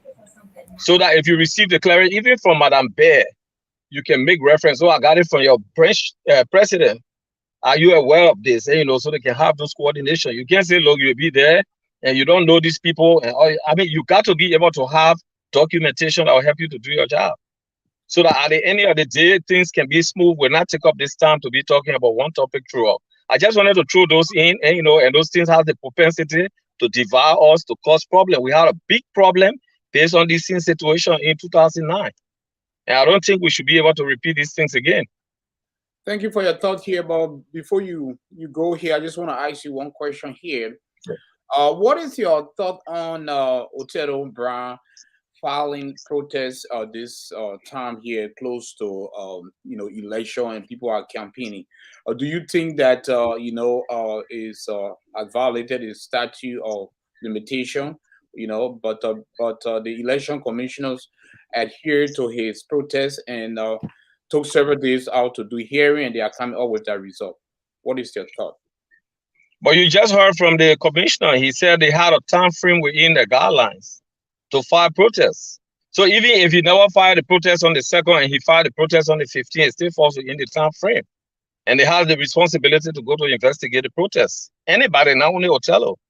So I don't think it's wrong. I don't think it was wrong to do a protest. I mean, these are concerns that they were saying. If those things are not in line with the Constitution, you know, I got a lot of confidence in those that are working on the Election Commission. We all now, I mean, 100% perfect. We are learning. But I think those guys are taking all the time. And I listen to some of the hearings. I see them making references to the Constitution, and I'm impressed. You know, so let's give them the opportunity to be able to come up. One of the things I said last night, I will say again, if you disqualify me, you should be able to write and state the reason why I am disqualified. Because I can take it further. But if you write and you make reference to the constitutional provision that disqualifies me, then I will be convinced. And if I even take it to the law will look at it and look at the GGAA Constitution and say, look, you know what? I think these guys are right for the disqualification. But you can't just come up and say, you know what, based on the protest, we're going to disqualify you. And you don't give me the real reason, the statute in the Constitution or the article in the section that bars me from contesting. You know, then it makes it a little difficult. So to answer your question, yes, I think Othello protests will fall in line with the guidelines that those guys put up, the Election Commission. Thank you, Mr. Collins. Mr. Flahn, do you have any rebuttal statement, or you have any follow-up? Yeah. You know, sometimes in life, you know, people should know people by their position. You know what they stand for. You know, let people know you. Say, yeah, this person know. We know. I can't hear Flahn, so I will leave. I don't think I will just leave so I'll be able to listen to him. Okay. Am I on mute? So, but thanks for having me. Yeah. Thank you. No, you are not on mute. Okay. So I say sometimes people should have position. But not today to the place here, not today to the place here, not today to the other place here. You can have position that people should know you about. We know that whatever the chapter functioning or not functioning, if the chapter not functioning, that's the right of New York people for them to choose their leaders. For them to remove that person, the person not in stone. They are in majority. But when they allow that person and knowing that there's a state, there's a chapter, there's a president, there's a one chapter to a state, and other chapter, and then there are branches, and the branches work in coordination with that chapter. There's no excuse you can say whether they may not functioning, they may not functioning. So because they may not functioning, you will take law in your own hand. Just because the mayor is not functioning, so you do things that are not incompatible with the Constitution. So sometimes our leaders need to be truthful and straightforward when it comes to those things. We know, we saw that thing. It almost divided the organization years back. And since then, they are not able to resolve the issue. And now they are repeating the same thing. Now, my friend and brother always saying that, Orita Bear is my president. And I don't know Peter Gale. And Peter Gale is your president. Whether you know him or you don't know him or not, Orita's responsibility was to coordinate with Peter. Whether you like him or not, and your responsibility, Orita was appointed as your coordinator. Or we should call him your president in your place. But he's your he's the coordinator. Even when you want to run, even this something that you're filing now, it should have been through. We talk about Peter Gale, and say, Peter Gale, I have one of my lieutenants here who is running. This person is up to date with the deal here, so I'm giving a clearance. Or do you want me to send a clearance to you? Look, gentlemen, if we can, if we want to be biased in things, we can fix the organization.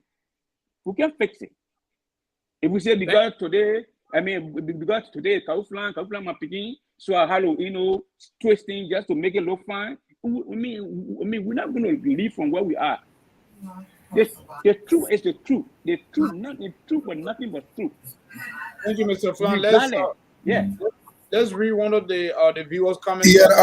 Before the viewer coming up, I want you to understand that sometimes when we get here, our language matters. Okay, our language really matters. Because we into the Grand Gedeh thing doesn't mean that We can just throw words at any time as anybody, whether you like it or not. This is not a military base. This is we're having a friendship conversation. Let us understand that it is not something anybody paying something. This is a voluntary service we're all trying to want and we're trying to wrap up. So let's understand that when we're using those languages, let's just know how we just use it. And again, my job is to get to my president to get my clearance. If she have to coordinate with Peter or Peter have to coordinate with her, that's not my area. Who I work for and who's supposed to give me clearance and what I get the clearance from. You're right. If whether I know him or not, he's the president of that chapter, that's fine. But I make it clear to you that where my activities is, where I pay my dues, my position I'm in, when I need to apply, who really need to give me clearance, that's the person that give me clearance. If she have to coordinate with Mr. Gala, I will follow her to work. If whether she follow with Mr. Gala, I will follow her with her too, because that's something I'm hearing from you. So it's nothing wrong with it. I'm just trying to. I said we're still in the learning process, so we still have to learn real. So nothing wrong with that. Thank you. Let's bring in Brother Isaac here. Let's welcome him here. Brother Isaac, I don't know how to say your last name. How you pronounce your last name? Isaac Nyenawa. Isaac Nyenawa. Thank you. I like that. I like the pronunciation. Yeah, thank you for helping me out. Isaac. Hey, Dao. How you doing, brother? Fine, man. So Isaac. Carl. Good evening, everyone. Yeah, my name is Isaac, calling from Cincinnati, Ohio. Yeah, go ahead. Yeah. So Isaac, what is your perspective on this whole certificate of clearance here? That was Victor, the whole thing is a learning process, and as we learn, we grow, and we pick up from our mistakes for the betterment tomorrow. So it's a learning process. Yeah, it's a learning process that we all find ourselves, including the election commissioner. On the whole current business with specific with the New York chapters and the branch coordinator, what I can take away from here is there was no coordination between the branch coordinator and the chapter president. Right. That should have been done. From that would come up, he report to his branch coordinator who report to the chapter president. So that coordinator between Orito, and what's the last name between Orito and Peter Gedeh, it should have been that and Timon Collins spoke on it clearly on that. It should have been done. In fact, it should have been like, hey, write a letter and send it to Peter Gedeh. Peter Gedeh look and approve it and send it whatsoever. It should have carried Peter Gedeh name on it. Did it happen that way? No. Reason why we don't know. Again, they spoke about the chapter executive. They not been actively involved. So that might be some of the reason. But there was no coordination between the chapter presidents and the local and the branch coordinator. That might be one of the major reasons why we found ourselves here. But it's a learning process. This also thing that also with the national administration that we can learn from it. I'm on the national level. I'm the assistant secretary. I know the election commission when they spoke. The election commission or the national administration satisfied. Yes, they did. It certified Karwho. I just saw that letter. I saw it. My boss, Java, who's the national secretary, he traveled to Liberia, so he does all that ratings and the clear everything when he's here. The only time I come in and play that role and do whatsoever when he's not available. He traveled to Liberia. He's not here, so I think for the past few days I've been acting on his behalf. So any communication that comes from there, I've been writing it and been signed by the president. The election commissioner, something that they were elected in Kansas City to do a specific job. I'll give them credit.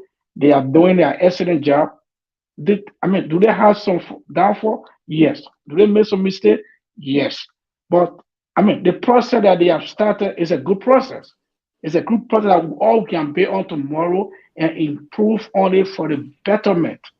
For example, it is our responsibility. The same way the election commission write the national administration, to ask for the convention listing. They should have done that way. Hey, since we have a job to do, We need all the chapter presidents. We need XYZ for New York. The same way they asked and wrote the administration for the chapter presidents, which, or no, not the chapter president for the convention listing, which I submitted to them. At that time, the president, the chapter, the national secretary was saying, I submitted the convention listing to them and make it explicit to them that this current administration took over in 2019, and since then there has only been one convention that was held on that jurisdiction, which is the Kansas City, and I sent the full convention attending list to election commissioner. They should have done that same way from the initial state to, hey, the national administration, we have a task to perform, and one of the tasks is that to verify and do our research into that. We want all the chapter presidents. Did they do it? No, they didn't do it. But it's would I hold them responsible for that? Yes. But that would not discredit the good thing that they are doing. They are doing a good job, and I will give them credit for that. When the process, this is the first time in the history of Grand Gedeh where we go through this process, and actually, when the candidate, they will call you and inquire for them. We can build on it tomorrow to improve it. Yeah, they say the same that Rome will not build one day. And one thing again is that in regard to this, to the issue that it's not a fault. I think you raised our concern, and that's why we are here. For me, because I stated earlier, my boss, who is Joseph Jabba, he does all the writings on behalf of the national administration, signed it and approved by the national president. So it was just 3 or so before I really got to know and saw that letter that Daud Kamara declaring that you sent whatsoever. So that's what I want to say. But we all can learn from it. There's nothing yet. I mean, it's a learning process. We all can learn from it. Thank you. Thank you very much here. We appreciate that, Brother Isaac, and we appreciate your thoughts. And thank you for taking time off your schedule to come on here. And thank you for following the show. We appreciate that. So, ladies and gentlemen, here we will give before our closing statement here, there was a question here from the audience, but I think you already went through that answer there, Mr. Kamara, but I will still read the question. The question is from Doc. Say you put it. So let me put on the screen. I know you already answered this. He says that I'd like Mr. Kamara to explain how he got his clearance, which chapter is he member of, and who signed the clearance. I mean, he already answered that, but Mr. Kamara, for the benefit of those that just joining us, if you want to sum things up, before we end. Yeah. Again, I'm from the New York chapter, and specifically from the branch called the Grand Gedeh Association, Western and Central New York. And within this branch, we have our own leadership. We are over 100 miles away from the city, and we have our own board. So we do things here about ourselves. We govern ourselves. The only thing we have in common with the New York State chapter is when it comes to dues, because it's 300, we pay 150 and they pay 150. But even most of the convention, we actively go and represent the chapter, because definitely none of them ever go to the convention. So definitely, I think that's and again, I will not be comfortable to say I'm going to Peter Gedeh for any clearance. I don't want to lie to anybody, because one, I don't pay my due to Peter Gedeh. He and I never even having a meeting, never visited this place, never seen on any occasion. The only president we have here that does everything for us is Madam Orita Bear. So Madam Orita Bear, we attest to my character, we attest to my workload, we attest to my family, we attest to everything that I do here. So, and what everybody is saying, the coordination between the president, the local president, and the chapter president, maybe is not there. Maybe she would have been able to coordinate with him to let him know this is what happened. But my job as person who trying to contest is to go to my president and get a clearance and forward the clearance over to him. And when I receive the clearance, I send it to the administration turn it over to ACOM, and that's where I stop. But hearing that, it was supposed to go through Peter Gedeh, it's a learning process. There's nothing wrong with that. But I can't excuse it to say, no, it's not supposed to be done. If the process is supposed to be done, then it's supposed to be done. But it's just that I have not seen That's chapter president here. I don't see the coordination between the New York people and us. So that's it. Mr. Vina, can I ask Kamara a question, please? Yeah, go ahead. Mr. Kamara. Yeah, sir. Do you recognize Peter Gedeh as the New York chapter president? Yeah, I recognize him as the New York chapter president because I can remember we had a meeting and we invited him over on the line because we were trying to have a shared responsibility to bring the chapter together over here. At that time, he came online. He said, "Oh, yeah, they were going to sign the Constitution. He was going to come over here to talk." The past 5 years, that was the only meeting I know about. Yeah, so I know that. Okay. A follow-up question. And do you also agree or believe that the chapter is higher than a branch? Oh, yes, sure. So you agree that with that yes, it means that as a branch, you are under the jurisdiction of the chapter. Is that correct? If you say jurisdiction under the chapter, that may be correct, but the actual activities of the chapter does not really fall under them because everything is done here is done by our own board of directors and our own leadership. Okay, follow-up question. So as a branch, if you are dealing with the outside New York, do you go directly to like the national board of directors to the national without passing through the chapter? Do you go directly to the outside world without going through the chapter? When you say outside world, what do you mean? Like, let me put it this way: we have the state and we have the country. In the case of New York and the branch, New York, the branch is like a state, the chapter is like the country. So the state we put to the national, to the federal. Let me say we have the state and we have the federal. In this example, the state is the branch, the federal is the chapter. My question is, as a branch, then you also you stated that and you said that yes, the branch is on the jurisdiction of the chapter and you recognize Peter Gedeh as the chapter president. My question is, if you are dealing with on the national level, do you go directly to the national level? Yeah, for the past years, we've been going directly to the national level. Even the convention in Ohio, the convention in South Dakota, we send our listing and everything directly to the national. So in essence, again, to go back to the previous, in essence, you don't recognize the New York chapter president. You don't recognize the chapter because you did directly. You bypass the chapter, right? That's what you are saying, though, right? That word bypass, I don't think is the real language for it. Okay, let me paraphrase it. Let's use the word bypass. So in other words, you are not recognizing the chapter because it's tricky. It's kind of tricky for me to say we're not recognizing the chapter because it's in existence. It's just not active with the branch. It's just not coordinating with the branch.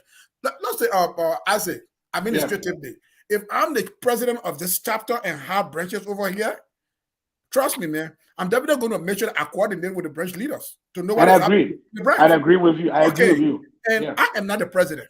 Okay, I'm just a member within the chapter. So the only person that actually I do business with is the president over here. So I can say that I don't recognize the chapter president. He's there, but who is in my face, who is conducting business with me is the president over here that know that's what I pay my dues, that's what I pay dues, that's what I do everything. So if I need something that people is requiring me from, I'm not going to jump to where people don't know me. I'm going to come directly to the president here that able to give it to me. So that's what I did. Okay, and I mean, I cannot. Yeah, that's fair enough, and I agree with. I mean, I cannot because you report directly to your brand president. So it's not. I will not hold you rather your brand president, but as somebody who's going to serve on the highest level of the Grand Gedeh Association, I expect you better to work with your branch coordinator because tomorrow you're going to be the vice. If you are elected, I mean, if you decide you are elected, whatsoever, you're going to be vice president for the year. If you are elected to the one which you're going to be at the highest level. So I expect you to know better when it comes to that, to set that example, to work as your local branch coordinator. Hey, this claim that you are giving is a chapter president and where? Well, you didn't do that, right? Yo, to a point, let me get to you. You see, you don't bring your dirty clothes out here to wash it, okay? And people just don't. Sometimes, you know, most of you that are here are leaders from GGAA, and sometimes I can say you want to pretend over the issue. You know what I'm trying? What I'm trying to say is definitely y'all know that. When was the last time have you ever found a New York chapter to a convention? When was the last time you ever found them within a leadership meeting? This leadership chapter is very inactive, as Mr. Collins was referring it to. Inactive as we are here, we have almost over 1,000 Grand Gedehs living over here, and only having over there that's sitting over there. The vice president attend chapter meetings. Nathan Dennis. I come in now. That's what I'm coming to. Nathan Dennis attend chapters meetings. When Nathan Dennis and all were called, how do you call it? Peter Gedeh and Nathan were called over here for us to have a structured government. It was a promise for the 5 years we were going to get back to us, and nobody get back to us. Because when I was secretary at the time, I was making sure that we and them work together so we can have a centralized government where we all can participate, share with the board, and share with the administration. It does not work. If I tell you that right now we don't even know the number of Peter Gedeh, you will not believe it. We don't even know the number of Peter Gedeh. So if you call, where is Peter Gedeh? Some people tell you, oh, he moved to Kentucky, whether in New York. We don't even really know where is the president right now. So it's not like if God helps me, we are elected in our position, a lot of chapters will be fixed. We're not going to allow chapters to pretend. Chapter got to be fixed.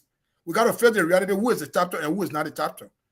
Instead of we counting numbers, so we have 44 chapters or having 23 chapters, and they are actually not working. And that will be the work of the administration to get them to work. Okay. Mr. Victor. Thank you very much here. We appreciate that here. Those were beautiful questions and beautiful discussion here. Thank you, gentlemen. Current situation we'll try to find Mr. Peter Gedeh and bring him on the show here, and we'll try to locate him as long as he's in the U.S. and as long as he's still in New York, and we'll try to invite him on the show. He's not in Syracuse, New York. He's in New York, New York. Yeah, we'll try to find him. Yeah, we will send out our team to look for him, and we'll do some research. But gentlemen, you know, beautiful discussion, and the show was good tonight. And Mr. Kamara, thank you for responding to the breaking news. So, Mr. Kamara, what was your thought when you saw that flyer? You know, I don't. Why is it? Was this something you're expecting for currency? Well, we are in a campaign season, Right. People are campaigning, and one thing you gotta really believe yourself is that anything can come out at any time, and you are answerable to the people. Thank you. If you want to be a people's servant, there will be no way for you to say, I see this thing, I overlook it, or I'm not going to go there. No, go and face it. What the reality is, because there's nothing bad, you're going to learn the good part, and you're going to learn the bad part of it, and you can make sense out of it. So when I see that flyer, nothing wrong with it, I say, okay, somebody found that somewhere, I got to go clean up. Thank you. I have to come and clean up. Thank you for being a standout individual to come and respond to this. So we're going to give a closing statement here, but Mr. Flahn, are you heading to work now? Yeah, but you took me off the sunny moment. You asked me how I'm heading to work. You took me off the back. No, I did not take you. You put me in the back. You put me in the back, old man. No, I think you was doing something, so I did remove you off the big screen, but you were still on the show. I didn't take you out. You were in backstage. Yeah. I think you were doing something, so I just decided to kind of mute. Okay. Yeah, it's okay. My closing statement is nothing bad. It's just, it's a healthy, conversation. I want to applaud my good friend and Dao Kamara for being calm and answering the question. But I will continue and I remain to say that if something is wrong, doesn't mean that it's. If something is wrong and you think the thing is wrong, doesn't mean that you can now take advantage of it. However, the Constitution says a chapter to a state, and whatever way you tell me, Peter Gedeh is the president for that chapter. And as a man who running for a bigger office, like I say, a vice president is a president in waiting. And it is good to abide by the law that governs the thing you want to represent. And the law that the GGA is to go through your chapter for clearance. So if you can come here tonight and say, oh, I don't know Peter Gary, I don't see him before, I want to go to my chapter president, what have you, before you take, if you having to win, you got to deal with Peter Gary from that perspective as a president of New York chapter. Or, you're going to say, I don't know him. So let us be, let us be real here, and you are using some language. Oh, let's be respectful and what have you. I think that seems to be according to Peter as well. If Peter is staying there forever, it's your responsibility, young man who is energetic in that Cherokee area, to make sure that you guys, whether Peter don't come for 5 years, you've been calling for 5 years. They get the grant. They get a national board. You can file a complaint to that you want. That you want an election, but you can't keep the chapter. Say, okay, send a man not doing it with me. Who just sit here and continue doing the wrong thing. Rochester was in the news for wrong reason, and today Rochester is still in the news for wrong reason, because today, if you are elected as president, to be honest to you, you did not go into the process with authentic clearance. You did not obtain that clearance from your chapter president. You obtained it from a coordinator. And the Constitution said it. Nothing wrong with the Constitution. Nothing wrong with but people having branches, but the branches should coordinate with the chapter president. So if you are president who going for national leadership, I think you ought to know that. So for you saying because Peter Galley is not functioning, so for that reason you continue to violate the Constitution, that's not right. And so we all need to respect the Constitution if we want to represent the Constitution. Thank you. Thank you very much. Yeah, I have a follow-up question for you, but the viewers are not seeing your face right now, so I'm not sure if I can ask you that question now. So let's go to Mr. Kamara for his closing statement here. And, no, Mr. Vinto, can I come in then Kamara, because they are the main guests here? Me just come in, then Kamara will be the last person. Are you coming in with your closing statement? Yeah, well, a follow-up question, just a 30-second question for Mr. Kamara. Okay, go ahead. Yeah, since I have the opportunity. Hey, my brother, Dawood, what is your current role in your branch? I said, what is your current role? I'm the secretary of the board. The secretary of the board. Yeah. Oh, okay. Okay. Thank you so much. I just want to get the record straight out. I wasn't sure. Yeah. So, and also a follow-up question. Once again, what is the name of that branch? Mr. Kamara, it's not a chapter yet. It's still a branch. Grand Gedeh Association of Western and Central New York. Oh, okay. Grand Gedeh Association of Western and Central New York. And that's where bulk of the Grand Gedehs. Yeah. Yeah, all right. So, Mr. Kamara, go ahead. So, yeah, go ahead, brother. Okay. Yeah, again, Vince, I want to say, thank you to Flahn, Kamara, and who all called in tonight. What all we are doing here is try to make Grand Gedeh Association to be the best. I know it's election season, so we expect things like it to happen, but at the end of the day, we can have a fruitful discussion without crossing over. And this is not personality. We just having a fruitful discussion, set the record straight, and so that tomorrow the organization can be, so we can elect the rightful people and put people who really qualify to lead this noble organization. Myself yet, I'm also in the race. I'm on the poor create team, and I hope our team tomorrow, when election commission come out with a list, our entire team will be qualified, and in the subsequent time lead this noble organization.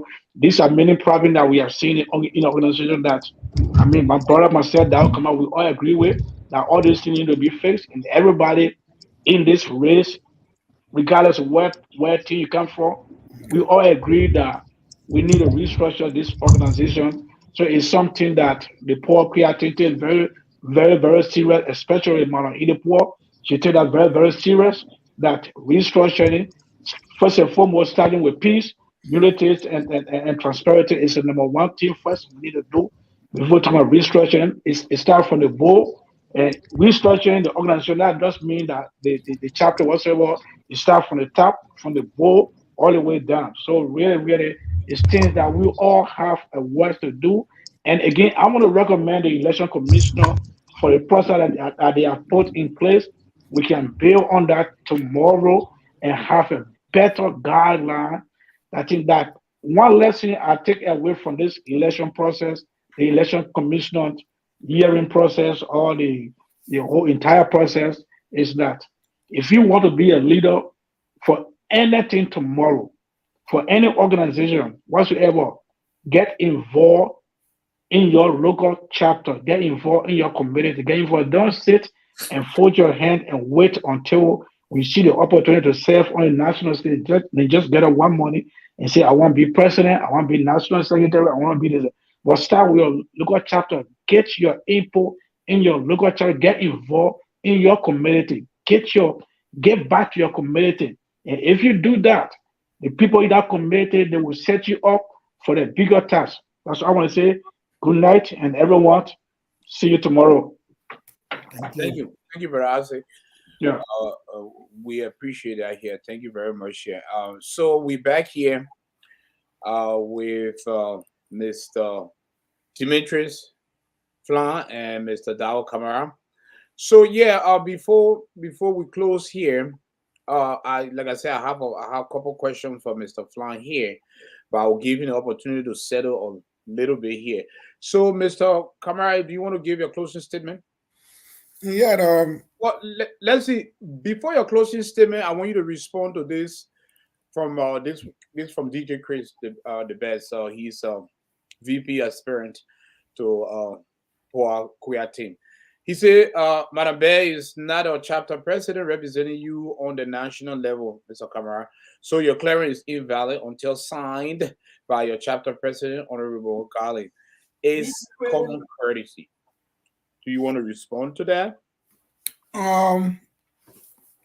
Again, I think Mr. Chris don't know the difference between a chapter and a branch, because if he definitely know what and then following what we're saying, he will understand the dynamic that the coordination between the chapter leaders and the branch is not there. The relationship is not there, and we are over 400 miles away from that place, and we've long been fighting hard how to make sure that we get our chapter status. So that's his opinion. I respect his opinion. He's a man. Whatever you have to say, but his opinion does not make it to be true. McLaren went through the national administration, and it gets to the income. So he have no right telling somebody say, "Oh, it's invalid." So I just think he have a piece, and let you look at the election commission to make the decision whether it's valid or it's not valid. Thank you. Thank you. And your closing statement tonight? Again, thank you so much. Again, I actually want to speak again to the people of Iowa Des Moines. I want to put Iowa Des Moines to actually know that there is a new day and a new direction. Grand Gedeh Association is not a toy. It's not a practicing area where someone say, "I'm going to the place to practice." Grand Gedeh Association requires a steady leadership. This is not an artist place. This is not where people come to dance and walk away. The organization requires people with a sound mind and experts that are willing to transform this organization. People that have the leadership capability. And I want the people of Iowa to look at their son from the Midwest. Okay? I want them to actually know, not because you live with Mr. Tyre in our community, you know him, so you really got to show your back on him. This time around, we don't need leaders from Philadelphia. Philadelphia should give Grand Gedeh a break. We need leadership, because if Grand Gedeh would have been an organization that is vibrant today, Philadelphia would take credit because they have produced so many presidents. But on the contrary, we are still struggling. We are at the crossroad. We need leadership to come from the Midwest that will help us to transform this organization and structure this organization, in which I know the Tyre and Kamara team is ready on day one. We are not coming to learn. We are not coming to practice. We are being in leadership, and we are willing to transform GGAA for the better. They're going to be the leadership that you will trust, that you will walk away in the next 2 years. You'll be proud of Grand Gedeh Association. Again, I'm willing to answer questions at any time. but I still want to be respectful to the people that I'm going to lead and be respectful to my fellow friends and brothers who are all experienced in the process. If we don't take time with our words and we don't take time how we conduct ourselves, we might take this organization back 2 feet behind from where it is right now. So I just appealing to everyone, let us be kind. Come to the show, or whoever call you, you have to answer question. Peacefully answer your question and give Grand Gedeh a trust that they can have a hope in the person they're talking to. They can have a hope in the leadership that they are looking for. Again, I vow myself that I will be the kind of leader you want. I will be the kind of person you want me to be, and I will stand up for GGAA. I just want to say thank you to V. I will always be on your show when you need me. And thank you to my friend and brother. Again, if we haven't talked, but at least we'll have an opportunity again to talk. But whenever there's a mistake, you learn from the mistakes.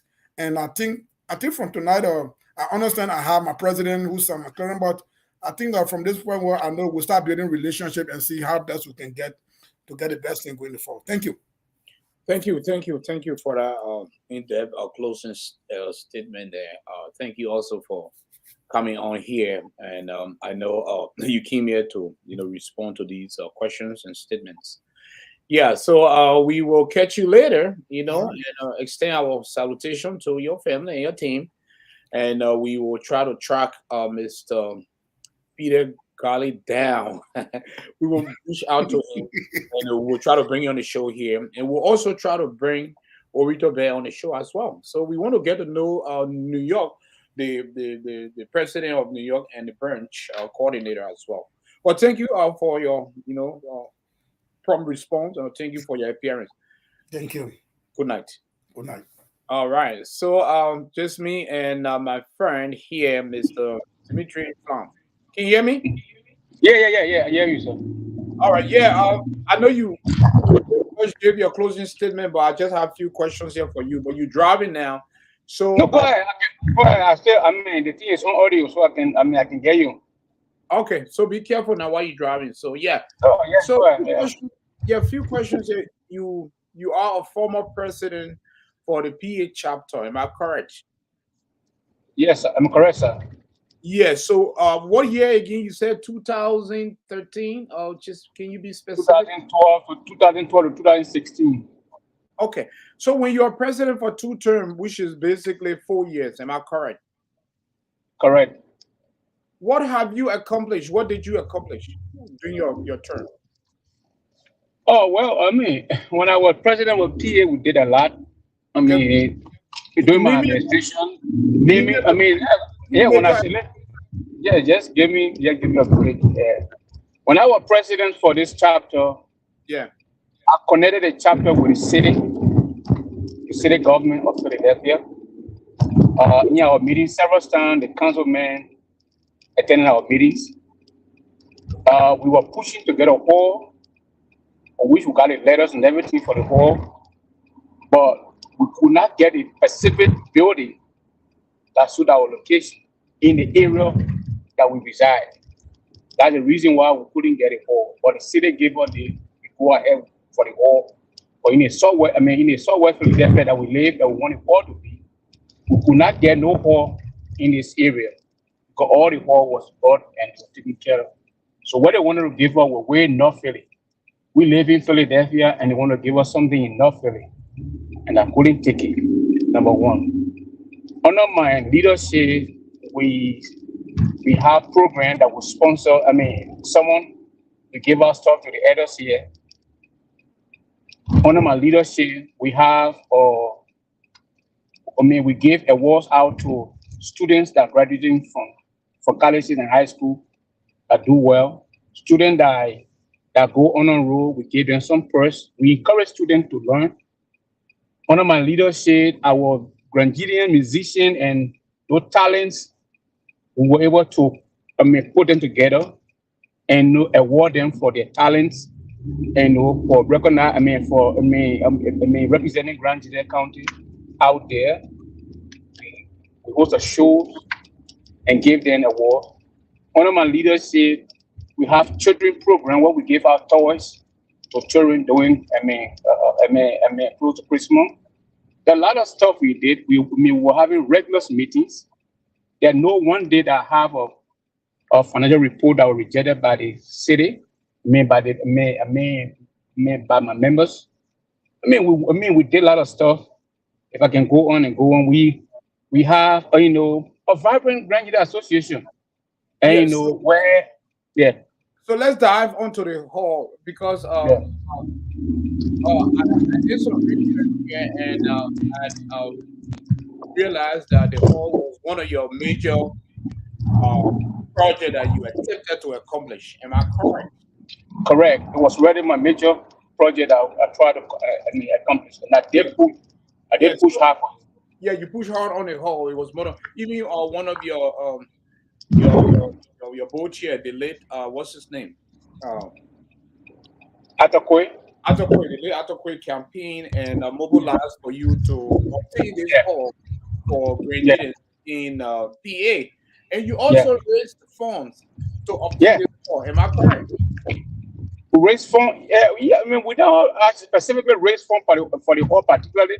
Yeah. But we have some programs that will raise fund in order to obtain this hall, people contributed. So what happened with the funds that was raised since the hall was not obtained? Nobody raised. We never had a specific program for a hall. The hall, we wanted to get it from the city free of charge. Free of charge. But people did not donate because nobody donated. Project. Nobody donated because my thing here is I wanted to deliver the hall to the people free of charge. It was on one occasion that the city gave us $5,000 that were accounted for in our financial report. And your question, but that $5,000 that was the program. It was due to our inaugural program when we invited the mayor and the mayor sent a representative. And then that's how they gave us $5,000. Okay, under my leadership. So up to now, even though there's different president, up to now, they did not follow up to complete your project. Who is the current president of PA now, PA chapter? The current president of PA now is my own cousin, Daniel Freeman. When I turned over, when I left office, hold on. When I left office, I turned over all the documents to my successor, who's near you. Okay, so my thing to do was to turn over the document, and then they can go and see how they can get back to it. I was always available to get the name my assistant, but nobody contacted me again. That's how the whole thing. Well, up to now, there's no structure, there's no event center, there's no hall, there's no community center, and you advocated for this, and this was one of your major projects. Like you stated, funds were given to you by the state, and also as we conducted our research, that people donated and contributed towards this project. So up to now, to this present leadership, there is no structure in place, there's no hall, physical. And I will tell you again, I never had anybody say they donated. They must come up with evidence. I never have a specific program for fundraising for the hall. Like I said, I never have a specific program for fundraising for the hall. The hall was going to be donated. All right, so we lost Mr. Flahn due to I think he's driving and he's talking. So apparently he had some technical issues. But ladies and gentlemen, thank you here for this 2.5 hours discussion here on with Mr. Flahn, and we were just concluding here. I just wanted to ask him some questions about his leadership. But thank you to all our guests for coming on. Thank you to Mr. Dao Kamara for responding to this clearance issue here. Our job is to report, and the people decide. So also thanks to the election commissioners, Mr. Jerome and Urias for coming on. We appreciate. Thanks to our viewers for participating. We attempted to bring some of them on here, like my brother Akimoa, MC Dubai. He always participates. So MC Dubai is one of our regular participants here. And thanks to DJ Chris for his question. I see my home girl here, Sierra Townsend. They call her the queen of euphemism. Yeah, so thanks to everyone, Dashers, Josephine, and Mr. Collins and Doc. Thank you for asking that question here, Isaac. And thanks to all those that came on and contributed. We appreciate that. And also big thanks to Mr. Demetrius Flahn for being our primary guest. So, ladies and gentlemen, let not your hearts be troubled. And tomorrow we will have ladies' night. Ladies' night is tomorrow. Then Thursday is national politics. So, just to bring you guys up to speed here, we do have we come on here. Our regular hours is Tuesday, GGAA prime time. We talk about Grand Gedeh Association in the Americas. Wednesday is ladies' night. We talk about relationship topics. And Thursday is national politics. We just started national politics. It's called Liberian. Liberian in the diaspora political spotlight. Yeah, Liberian diaspora political spotlight. So we talk. We are. Discussing key political players that will be contesting in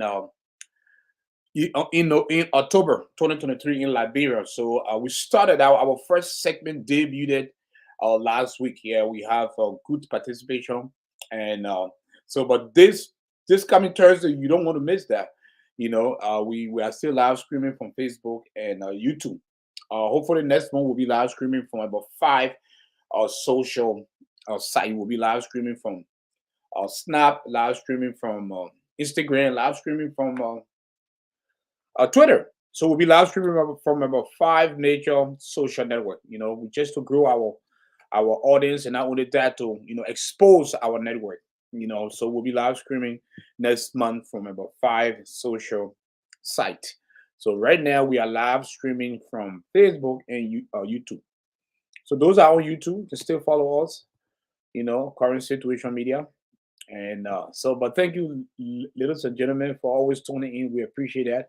We'll see you guys tomorrow. Let me see ladies' night topic tomorrow. Tomorrow, that relationship topic. So let's see here. Well, I don't want to read this topic here, but I don't want to read this. But tomorrow, tune in. Tomorrow is 9 p.m. Central Time, which will be 10 p.m. Eastern Time. So tomorrow, ladies' night starts 9 p.m. We're discussing relationship topics. It's called Hot Social Relationship Topics. Yeah, don't miss out. Come and participate. It's fun. It's a lot of learning, experience, and information is put out there on Ladies Night. Yeah. So thank you, ladies and gentlemen. Thank you for tuning in, and good night. Frenchmen say, bonne nuit à tout à l'heure. Thank you.